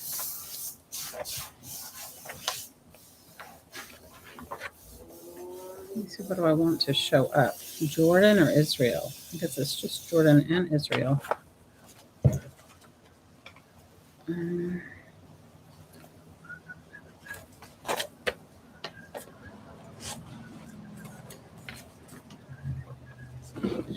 should.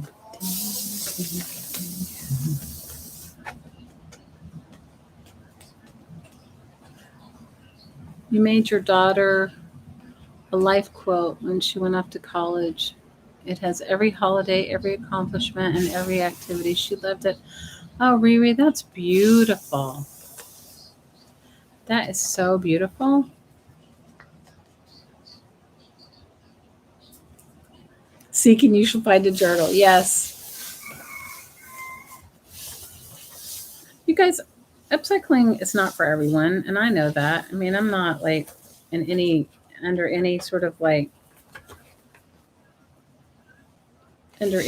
illusion that upcycling is for everyone. But when you find yourself living in an area where you don't have all the same things, upcycling can be like it's like a real choice so that you can still have your pieces and do it too. Are you coming to grab her? She's trying to crawl in my lap, but it would be great if she didn't.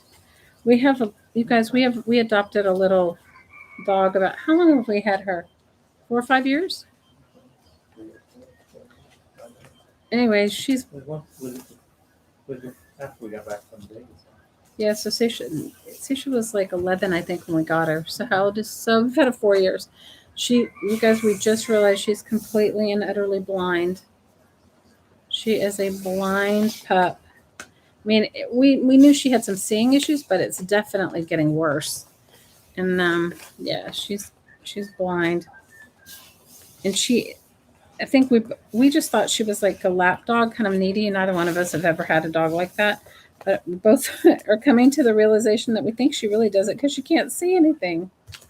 So for like a safety.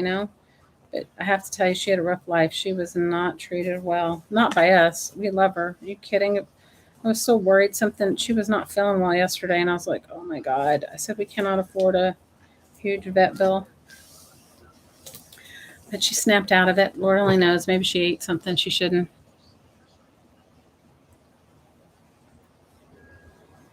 No, I think you're right. If you guys go over and find that lady I'm telling you, in a minute I'll look for her channel.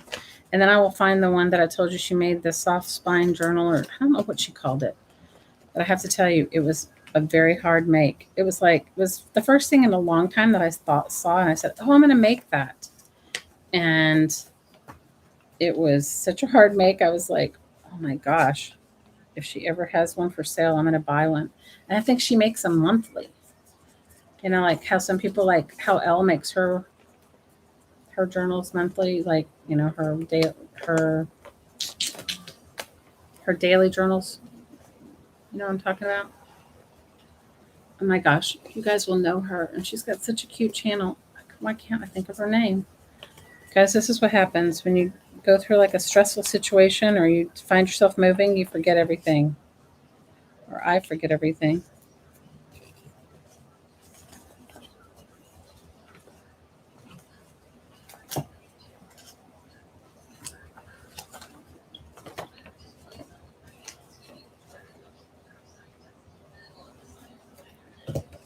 I think she calls it a soft spine journal. What in the world?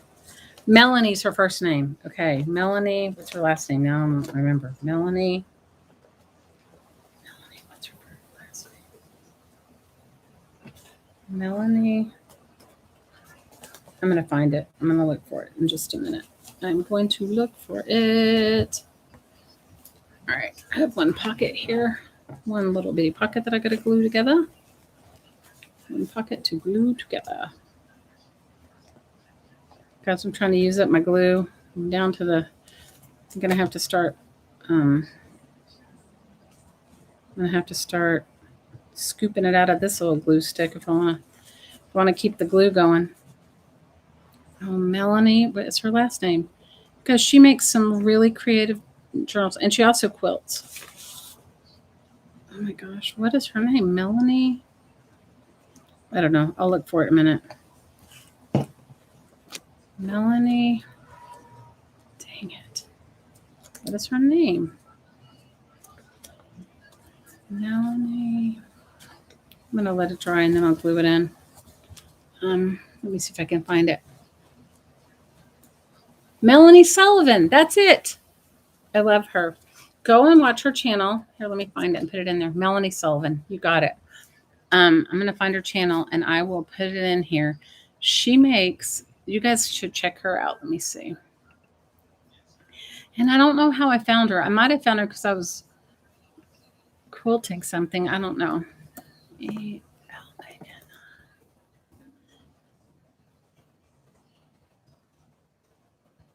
Oh my gosh, I love her. I don't know her personally because I have no I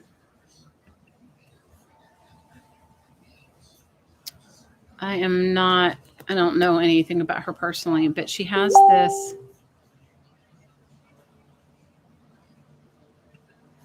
Let's see. She has. You found it already? Look at you. You're faster than me. She has this journal on there. Go look at it. It's called, let me see if I can find it.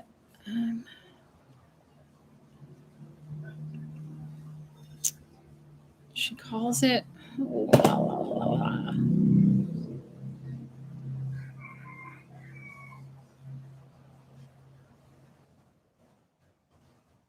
And I made one and it was so hard. You guys, I was like, my hand was like, I don't know how she makes these.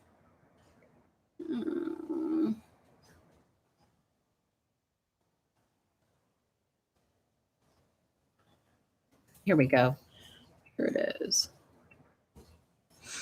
Hello, everyone. It's Melanie. Okay, hang on. Let me see. This is what it is. It is so good. Of course, hers looks not. You got the scrappy journal too. Is that the one, the scrappy one? That's the video. It is so hard. I mean, it doesn't look difficult, but when you start sewing, when you make the holes, this is what I found hard. When you made the holes in the book board, first of all, making the holes in the book board for me was hard. Okay. And I used my crocodile, but it was hard. But sewing it, oh my God, girls, I'll find mine. I made one. I didn't make much over the pandemic, but I made one. Well, I sewed some things. I made some things, but I made that. You just typed in soft spine and it came up. That's her name. She does have an Etsy shop and she occasionally sells things. I was like, after making that, I was like, okay, if she ever sells one, I'll buy one from her. But she makes them like monthly. You should watch her. She does some fun things. I mean, it looks like from when I just looked at her channel that she hasn't been posting. She hasn't posted in several months.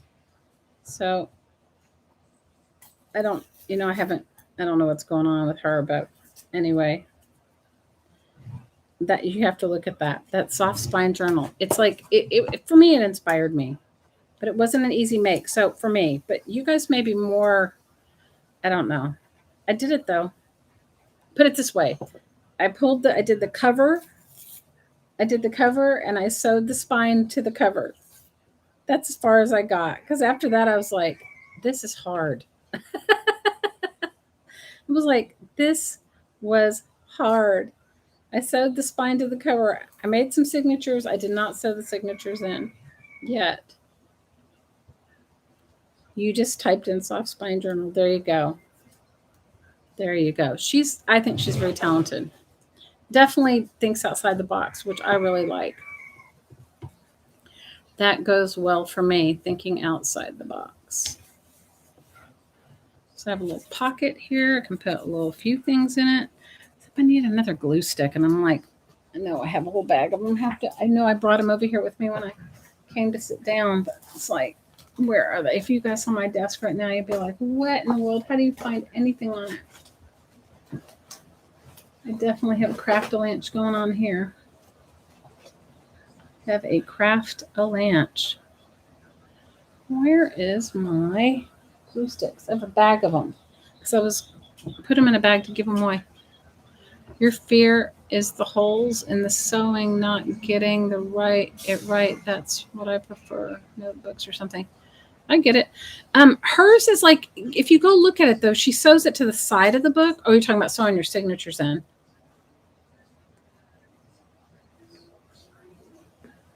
Yeah, sometimes sewing all those signatures in, it can be. I'm not perfect, you guys. And you know what? I don't aspire to be perfect. I mean, I'm my own worst critic, so I'm sure that I'm going to break down to use that wet glue, which I'm sure I'm going to be wishing I hadn't, but it's what I have right here. Um, but I think I'm my own worst critic, and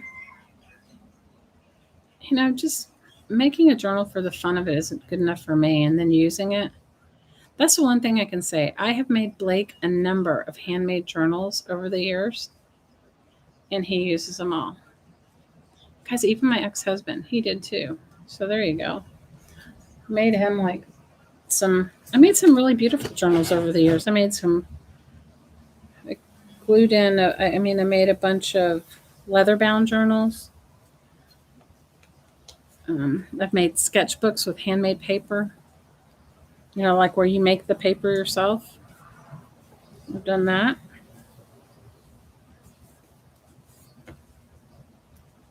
So one pocket in the front with that made from a map. Sewing the signatures. Yeah. Poke the holes. But hers is into fabric, so it's not so difficult. It's not like sewing. I don't know. I find sewing in a Reader's Digest spine is easier than sewing in that little sewing journal that I made for that Defy auction. I had some magazine journals I was going to put in there, but then I decided at the end of it, I was like, for another day. You guys, I keep futzing with stuff and futzing with it and futzing with it and futzing with it until I'm not talking about this kind of thing, but I'm talking about like if I was going to make a journal for somebody, I can make my own art, but making somebody something that I feel needs to be perfect or look machine made, I suck at. So it's better for me. I don't even try. What did you say? You said, Shelley, do you think you might do selling your journals when you get time after the move? Maybe after I move, I will. But right now, Jude, it's like so. I did box them up. I have to tell you this. Blake was so sweet. He's like, I was looking for one because I was going to give it to the one I thought I had finished. You guys, with journals with me, I'm never finished. How about you? Are any of you guys like that? Never finished with a journal? Like you can always see you could do something else or add something else or do something more or whatever. So I was looking for this box of journals that I'd had because when I would teach those classes, I would try to keep at least one sample of everything we've made. So, and we had stations set up. So like there'd be a station for people that wanted to do glue booking, and there would be a station for people who wanted to make journals. And there was somebody came and taught watercolor, and somebody came and taught oil painting, and there was all kinds of different stations. So I would try to keep like at least one example of something we were going to make so that I wouldn't have to make a new one every single time.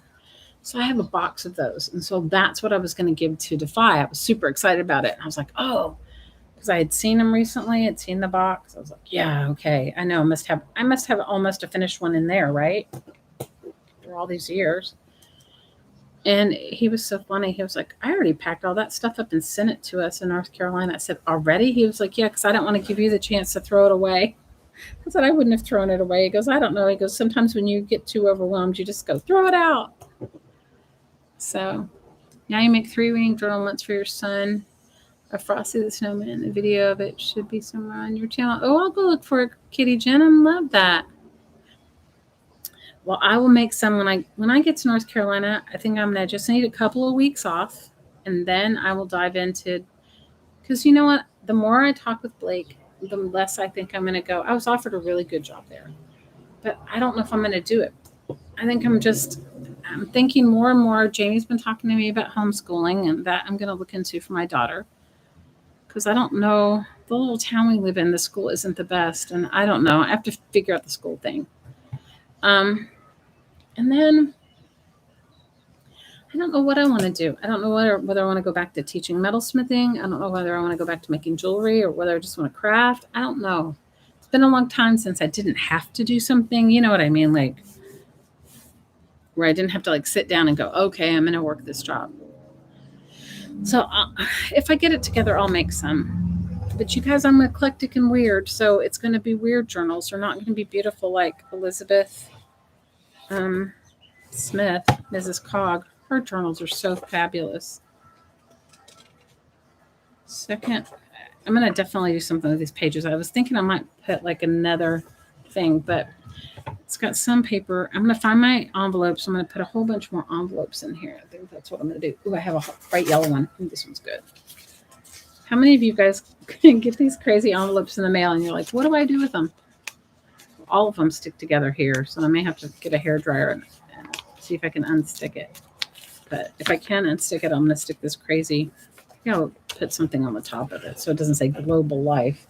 But 15-year-old wants global life. And I'm thinking I might draw something on here for her. Maybe I'll draw the Hawaiian Islands. Definitely going to cover up this thing that says customer comes second. That's so weird. And just stick a bunch of other good stuff in here. But if I make some journals, I'll let you guys know. Because my style's weird. I don't even know if I have a style. My style is trashy recycled journal. Somebody sent me this wrapping paper, and I love it. Not that she'll know what to do with it. Yes, Leanne, I will live 15 minutes from downtown Asheville. Guys, I already found an Indian restaurant there that I liked when I went to go and deal with the house thing and the job interviews and all that stuff. I went and I ate Indian food, and it was amazing.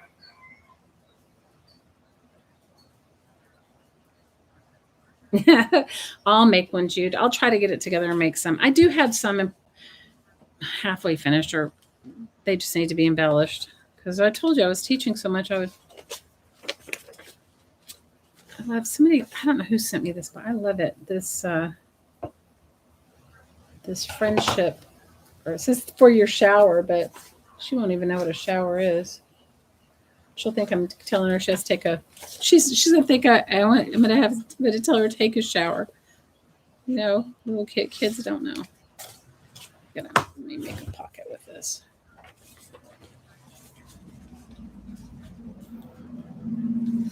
So the top of it is kind of thin. Yes, I'm gonna be 15 minutes from Asheville.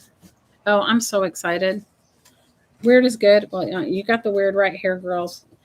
I'm so excited, Anne. I'm super excited. A really dear friend of mine teaches at Penland School of Crafts, not far from there. And so I'm super excited about going. I'm excited. I'm excited for the newness of something. I'm excited for the adventure and the newness. That is what I'm looking forward to. I'm looking forward to the adventure and the newness. And I'm looking forward to my house. You guys, before moving to Hawaii, I always owned a home. It was virtually impossible just because of the housing prices for me. I'm not saying for other people, but for me to buy a home here. The housing prices are crazy here. So I'm looking forward to owning my own home again. And I'm looking forward to not having to worry about, grocery shopping and real prices, and not having to worry about like my crazy neighbors like that. Like, what's so sweet I have a friend that's house sitting for us, and she's so cute. She's like, it's so quiet here, because she'll call me to tell me what I got in the mail, or just different stuff that's going on at the house. Like when we needed to get oil for the fridge. I told you guys our fridge went kaput there. The house is 115 years old. The lady that lived in it died several years ago, and her son's was just sitting there, I guess, until they got the courage up to sell it. I guess I don't know. I would think it was a sentimental thing on their part. So she was like, it's so quiet here. She's like, it's so nice. And she calls me, and the guy's jackhammering next door. I'm like, I'm looking forward to that. And I'm looking forward to that. That'll be so cool. I am looking forward to. See, here he goes. He's starting again. He's not jackhammering, but he's starting again. So I'm looking forward to that. I'm looking forward to I'm looking forward to moving into my own space. I'm looking forward to having my own home again and not having this whole stress of,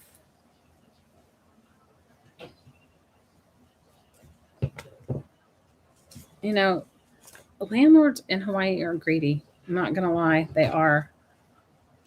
Our landlord, when we move out, he's raising the rent $1,500 a month, and we pay like $3,100. So he's raising my house rent, which is not, it's not fixed up or anything.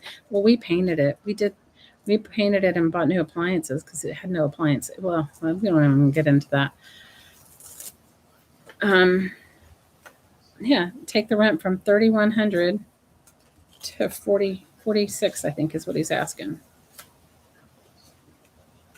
And the sad thing, I'm sure he'll get it because there's not a lot for rent here right now.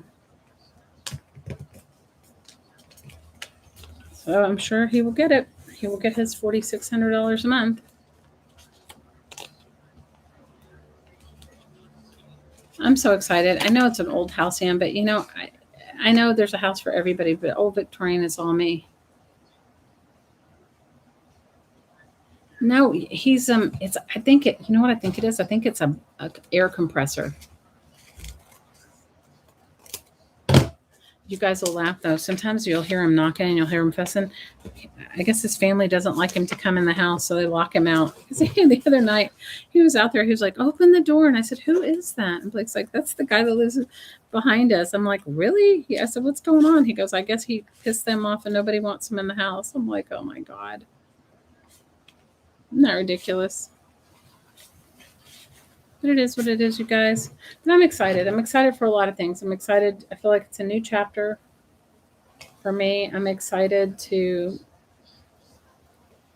fix it up and collect things I like for it. I'm excited. Hey, at least the guy on the other side is not roofing. Weren't you here that day that he decided? Oh, whatever, you guys. It's Hawaii. See, you guys all think paradise is something different than it really is. Right, Val? Oh my goodness. It is what it is. You just gotta roll with it. You just roll with it here. Okay, so I've got a couple little pockets. So when you open it, I'm gonna find some pictures. I gotta deal with these front pages. I just don't know what I'm gonna put in it. And then I have a couple of like pockets and envelopes. I'm gonna find some more of these. I don't know where they are, but and put them in here and then just fill the slots and fill the back. I liked this little thing, the way this is. I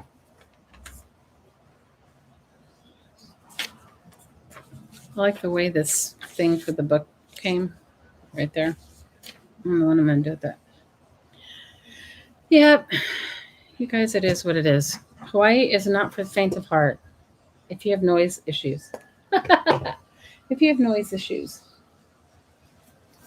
I found this book that I haven't worked in a long time. And I love, how many of you guys love using, I'm definitely going to have to get something for the back here. It's sticky together. It's so frustrating. I'm definitely going to have to, I definitely enjoy making these little books. How many of you guys, I use these like art journals. Trash on my table. So it was a children's board book and I just peeled it. I just took it apart, like a visual journal. And just started putting stuff down for no rhyme or reason. It's not by any means finished. But I think what's fun about doing something like this is that you can finish it in a relatively short period of time because there's not so many pages. I wanted to do that reverse collage thing with that Native American. I don't know what I did with it because I hate that when I lay stuff down. But these are pretty. You don't have to bind them or anything because it's that board book, right? I think this was my favorite page. I like it the best so far. I don't know if I'm going to add anything to it, but then I just covered back. I would say gesso it. I didn't because so you can see it's sort of fuzzy, from where you pull the book up. But it's like cool to just make an art journal that way. Where are my new house photos? You didn't see them in the group? You know what? I'll post them. I'll post them. You know what, Laura? I'll send it to you. I'll send it to you. I'll send it to you in the chat in a messenger chat.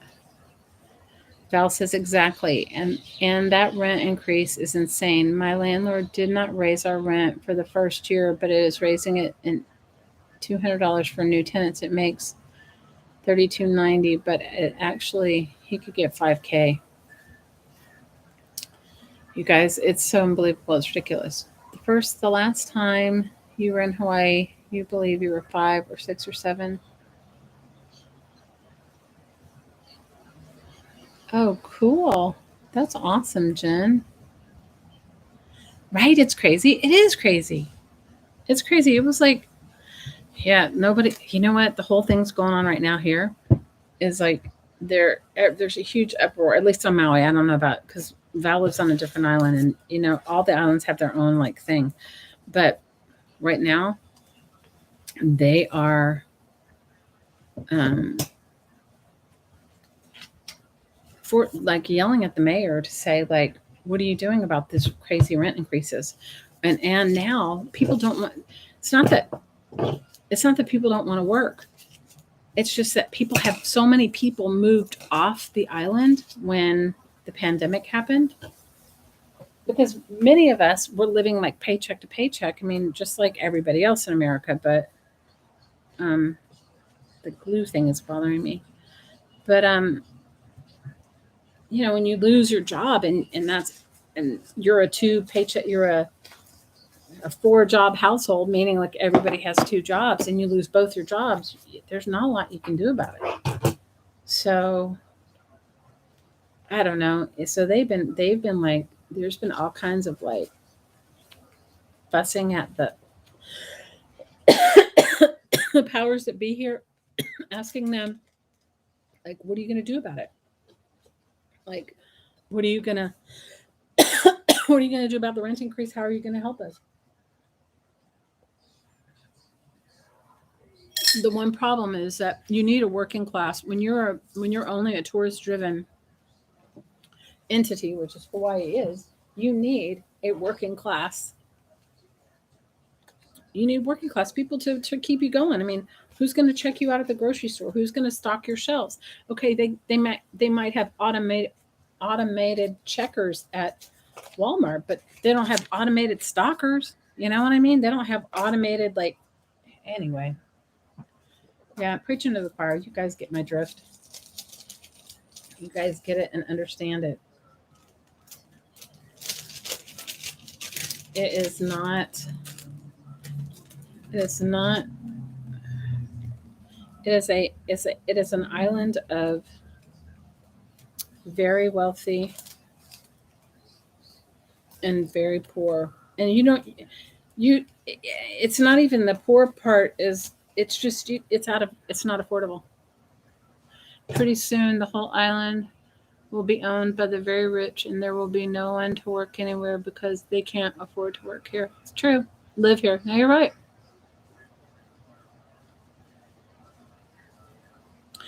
You know what? You can't even afford childcare here. Childcare here is insanely expensive. So that's why everybody works like shift work and multiple jobs. And you know, there's no.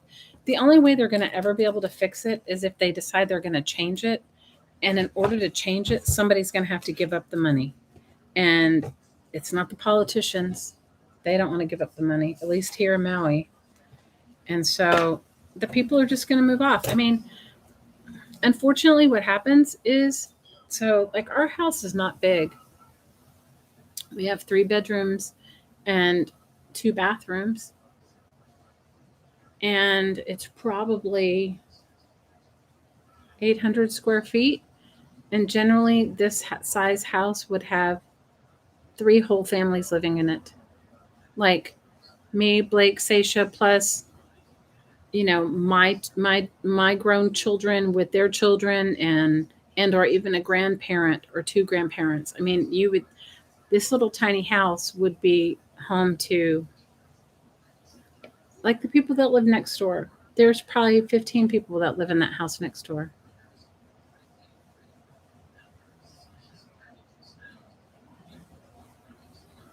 Yeah, you're right, Jude. You were so right.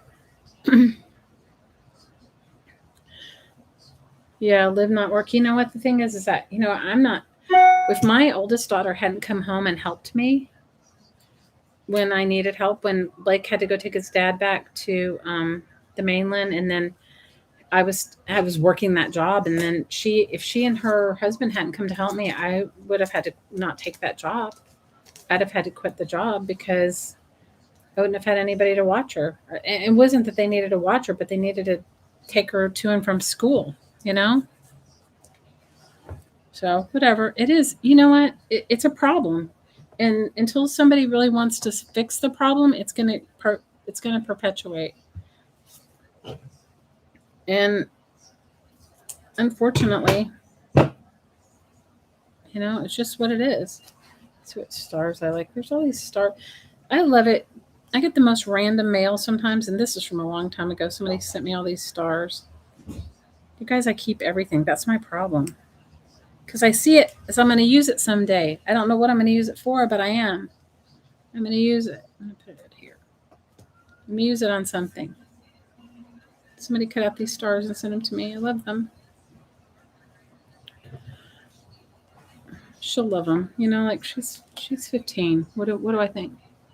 Drive through your neighborhood, and there are cars in the garage, driveway, and all the street is taken. Multi-generational, every house. You know what, Val? It's the same here. That's why I'm saying, like, I can be as upset as I want at my neighbors next door, but you guys, they have the same size house I have, and they have there's 4 families living in that house, and they're not all related. So I mean, like, they've cut that little 3-bedroom house up into 4 apartments, and it's not big, and you know what, it is what it is. You just gotta go with it and let it go. You can't even think about it, because if you get yourself into a space where you really get upset about it, it doesn't fix anything. It really doesn't fix a thing. We've just been used to it because we've lived here so long, right, Val? Because we've lived here so long. Somebody sent me these stars. I love them. I don't even know what they're for. You would totally keep these little stars. You guys would laugh if you saw all of the little things I'm taking with me. Like, somebody made it for me and sent it to me in the mail, and I'm like, I'm keeping this, I'm keeping that, and he was like, you keep whatever you need to. But they're really cool stars. She like hand cut them out and then glittered on them. I mean, they're like all 3 different, and then I have 4 more left. You would have kept the little stars too. I'm glad I'm not the only one. Okay.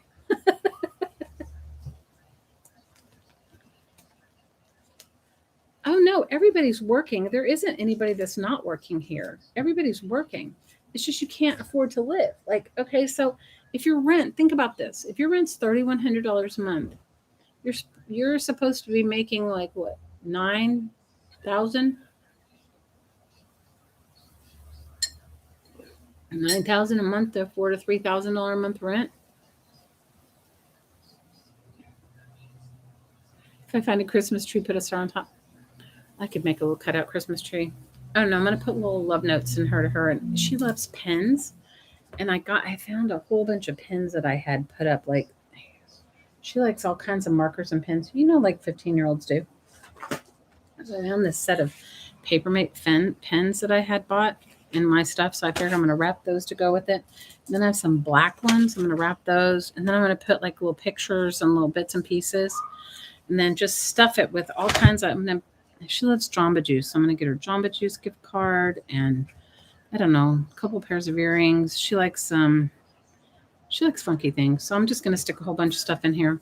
And then with those pens, and then I'm going to call it like done, You would keep the stars too, Jed. See?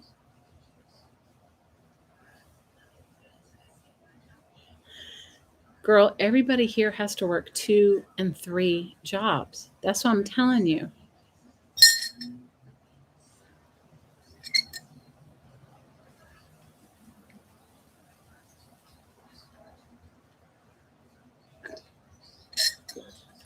So we don't have that problem here on Maui, but we do have a lot of people that don't live here full time that have vacation homes or whatever, and they sit vacant, like they come for 2 weeks a year.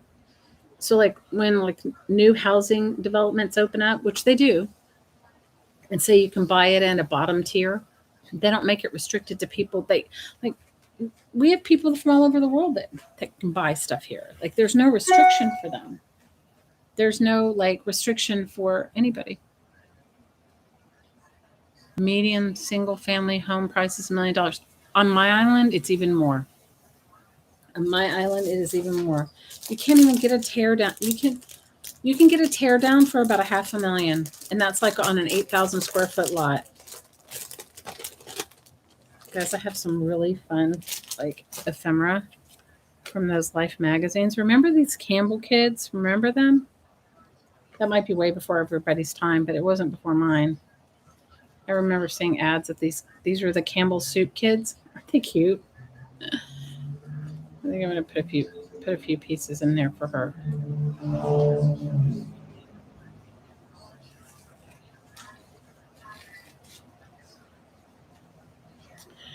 Yeah, it's bad here, you guys. It's really bad. And the sad thing is, it's like Hawaii is not an amusement park, but people really think it is. And some people come and they get hurt really badly. Somebody broke their neck on the beach last week because where the waves. See, you guys, I can't cut a straight line. Um, they broke their neck because the shore break is really close. So they can't. So they broke their neck, and you know what? We could go on and on. Hawaii is a beautiful place to visit. It's a beautiful place to live. It's just not affordable anymore. Not that it was even affordable when I first moved here, but Val, you've lived here almost your whole life, right? It's always been expensive. I'm looking forward to affordable food, crafting with my peeps, finding my zen. I mean, I'm so excited about like working on projects that I've been putting on the back burner. I'm so excited for that. I'm excited. I'm hoping one of our kids will manage to have a child in the next 5 years. So then we'll be able to have a grandchild and be able to have them around, which would be awesome. Um, so many places locals cannot enjoy anymore because tourists have gone to dangerous places and they got hurt and die, and then they shut them down. Yeah, it's the same way here. It is the same way here, girl.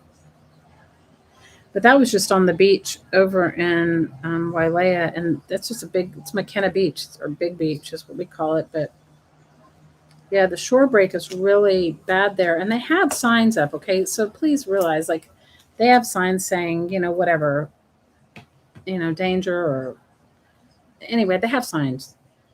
It's not without it.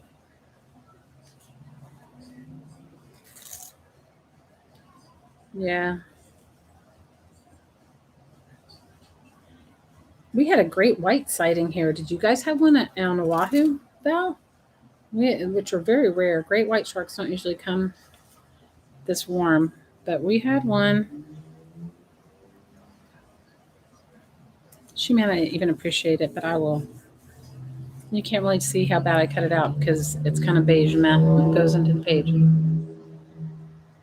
Grandparenthood is the best. My kids told me they're never having children. I'm hoping.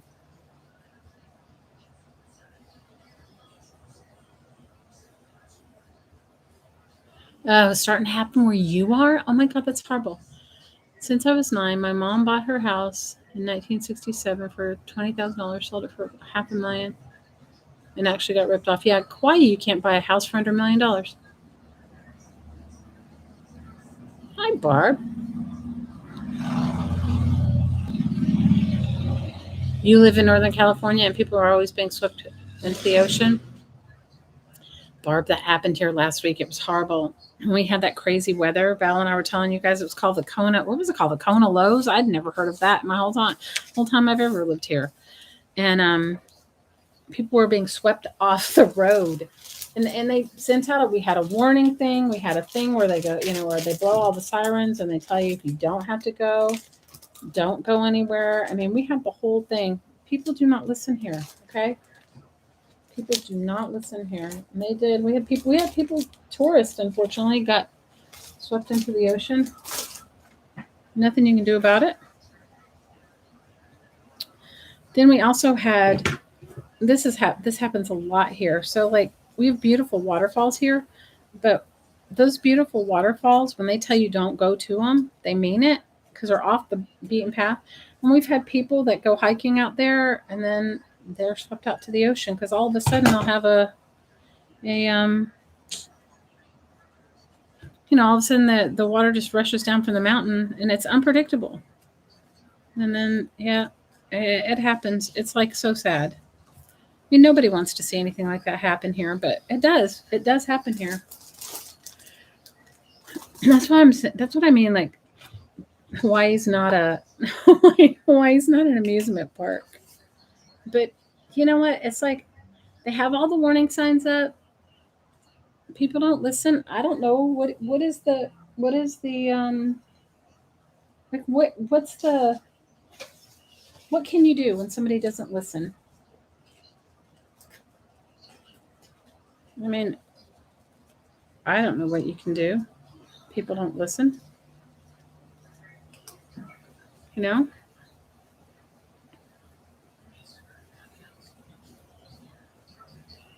Your grandsons are in Utah and you're in Florida, but you're grateful for FaceTime. I know, right? My daughter's in Panama and I'm grateful for FaceTime. I mean, it's crazy. It's just so silly. Like, I don't know. You guys tell me, like, how do you, I don't know. We just we just shake our heads and pray for the best. I mean, I don't know what else we can do. Shake our heads and pray for the best. We pray for every person and hope that they're found safely. Unfortunately, most of them aren't. And it's, yeah. You're still waiting for grands. Me too. Jude, my kids told me they aren't having any kids, okay? My oldest daughter told me she wasn't going to have any kids until the world was a safer place. And I said, well, I think we all thought that, but if we all waited till then we wouldn't have any kids till the world was a safer place. It's like, whatever. My oldest daughter I think she'll be 30 this year. Will she be 29?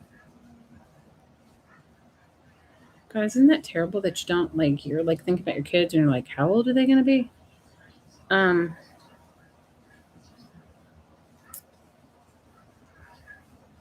yeah, she's my oldest daughter. She'll be 30 this year.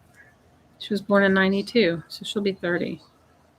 My middle daughter will be 24. My little one, she'll be 16. Can you believe it? 16. And Blake has two sons. His sons one of them is the same age as my oldest daughter. And the other one he must be 25 now. You know? Definitely going to glue these pockets. I just don't.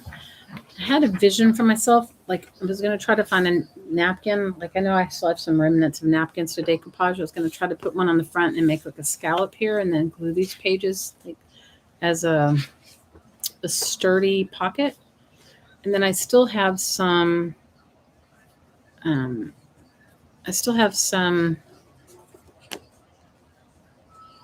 what do you want to call it? These envelopes I'm going to glue in. I just didn't bring them over here. And I'll find some kind of fun bits of ephemera to put in here. I don't know. You know what?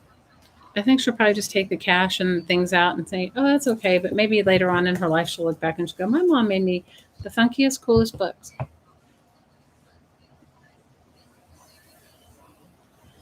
Yeah.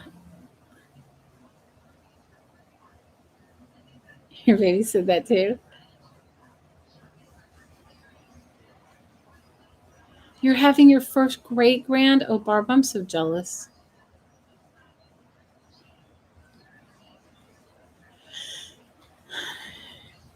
they do. Do they charge them for their rescue services, Val? I don't really know anymore. You guys, I don't keep up with politics and all that because when you live here, you're working 3 jobs. You can't think about anything but you. You're barely getting it through. I think I'm going to find some. I'm going to look through because I have all those old Life magazines. I'm going to look through and see if I can find some old fun ephemera and put it in there. You felt like that you were not going to bring a child into this world who's born in 1976?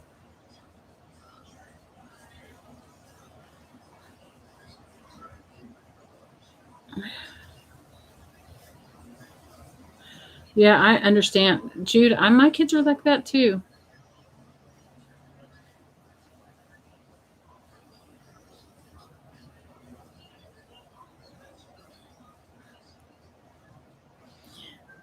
So you guys make one of these little books. I want to see what you guys make. I'm going to find that paper napkin. Where in the world are those paper napkins? I know I kept some. I'll definitely put it. I'm going to think I want to make this one into a front pocket. I'm going to find a couple more of these security envelopes and put them in. And then I'm just going to fill the whole thing up. Wouldn't you just love getting this in the mail? Like, wouldn't this be like a treasure book or something? It'd be like some funky treasure. And if I have my crocodile, which I think Blake mailed me, but I'll poke some holes anyway, so I can tie it together. Maybe I'll put it on elastic. That might be better.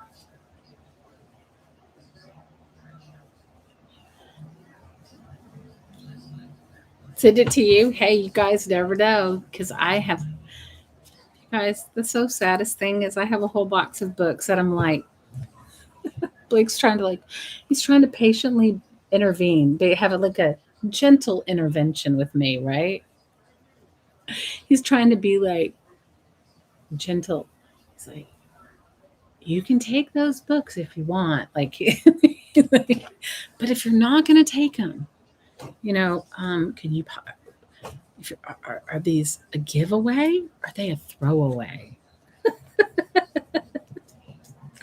It's like, oh my God, you guys, he's got the patience of a saint. Okay, I definitely want to make a paperclip out of her. She's from like a 1940s Life magazine. I just don't have. I wanted small paper clips. I just don't have any right here.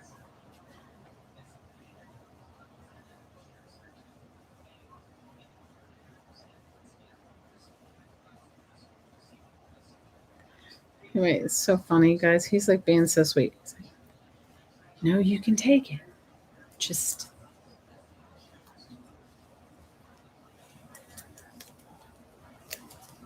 Oh, thanks, dude. Now I'll invite you guys all to my house and we can make them together because I haven't thrown away all my books.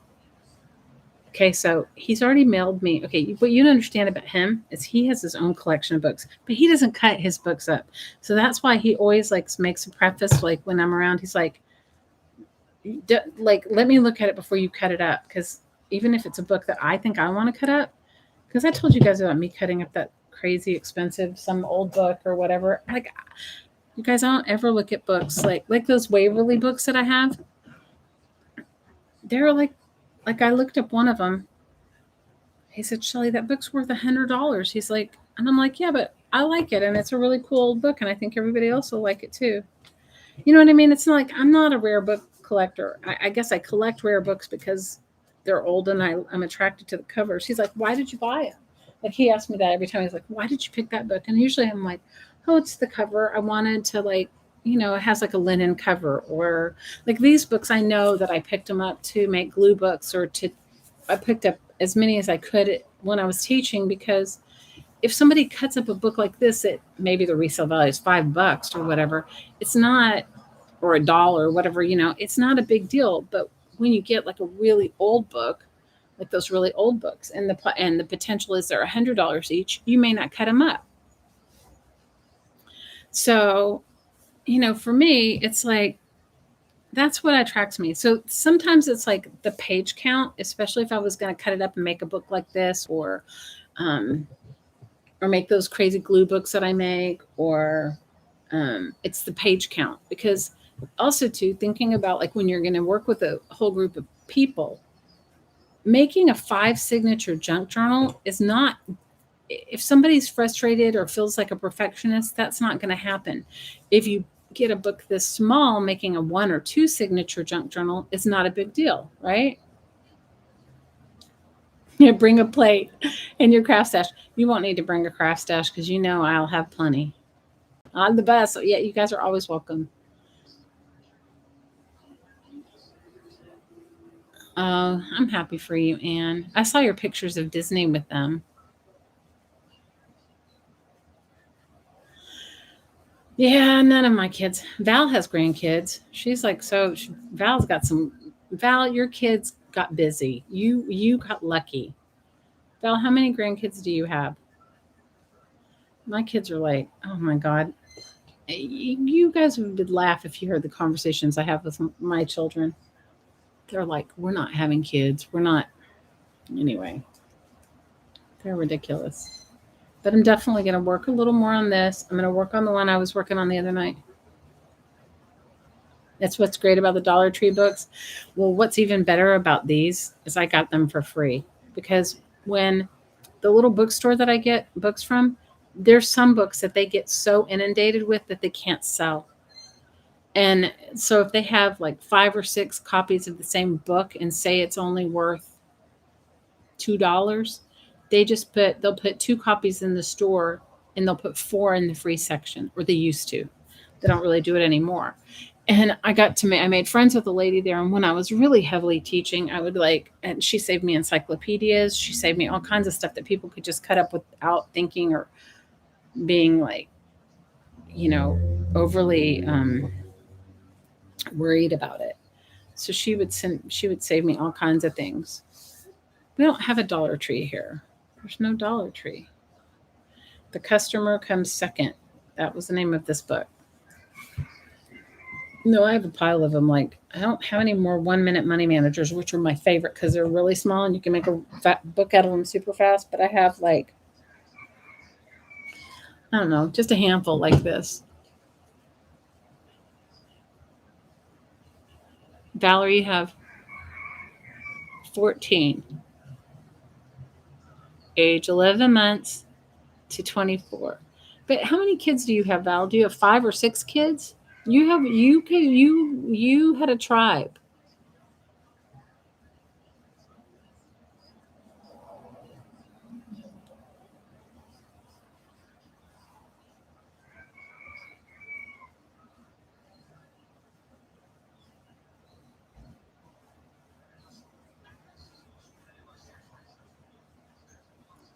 Val definitely wins. Val and Barb win.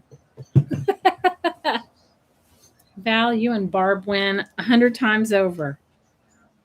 Well, maybe Blake. You know what Blake keeps telling me? He's like, one day he goes, "We'll just adopt a grandchild." He goes, "One of our friends will have a grandchild that we really feel close to." He's like, "That's what he said." She has an awesome tribe. I have 3 kids, and thinking you would have 3 children, you would think that, and Blake has 2, so 5. We have 5 combined. You would think that we would get 1 grandchild. 1. But no grandchildren yet.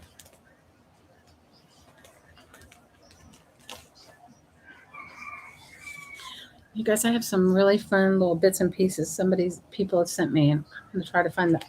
No, I have Sorry Silk. I'm going to try to find some really cool, funky something for this, if I can find it.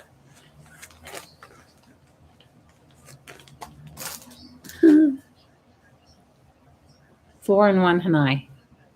So yeah, I was right. 5.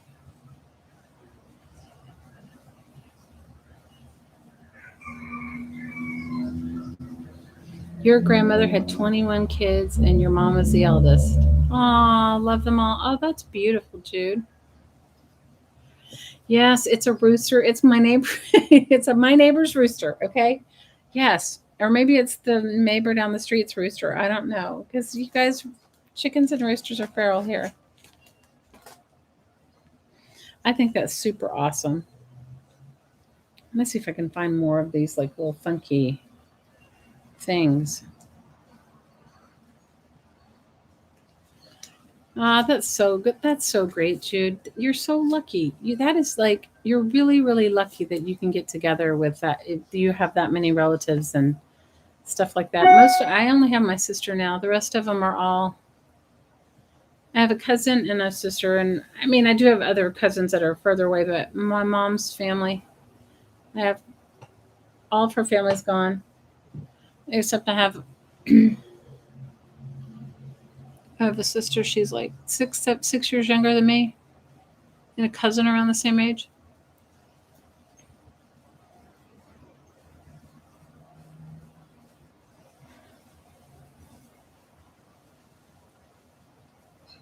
The roosters and car repairs in my neighborhood.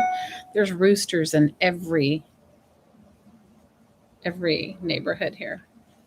Well, I love you, ladies. Wednesday, you guys make sure to check out Kathy's World, Kathy Valente. She's going to have it's her birthday, and she's going to have a celebration, which I'm going to be selling. I don't know what. I'm just trying to let go of little bitty things now. On that, it'll be like ephemera. I don't know. Honestly, it'll be whatever I can manage to muster up and not feel stressed out about.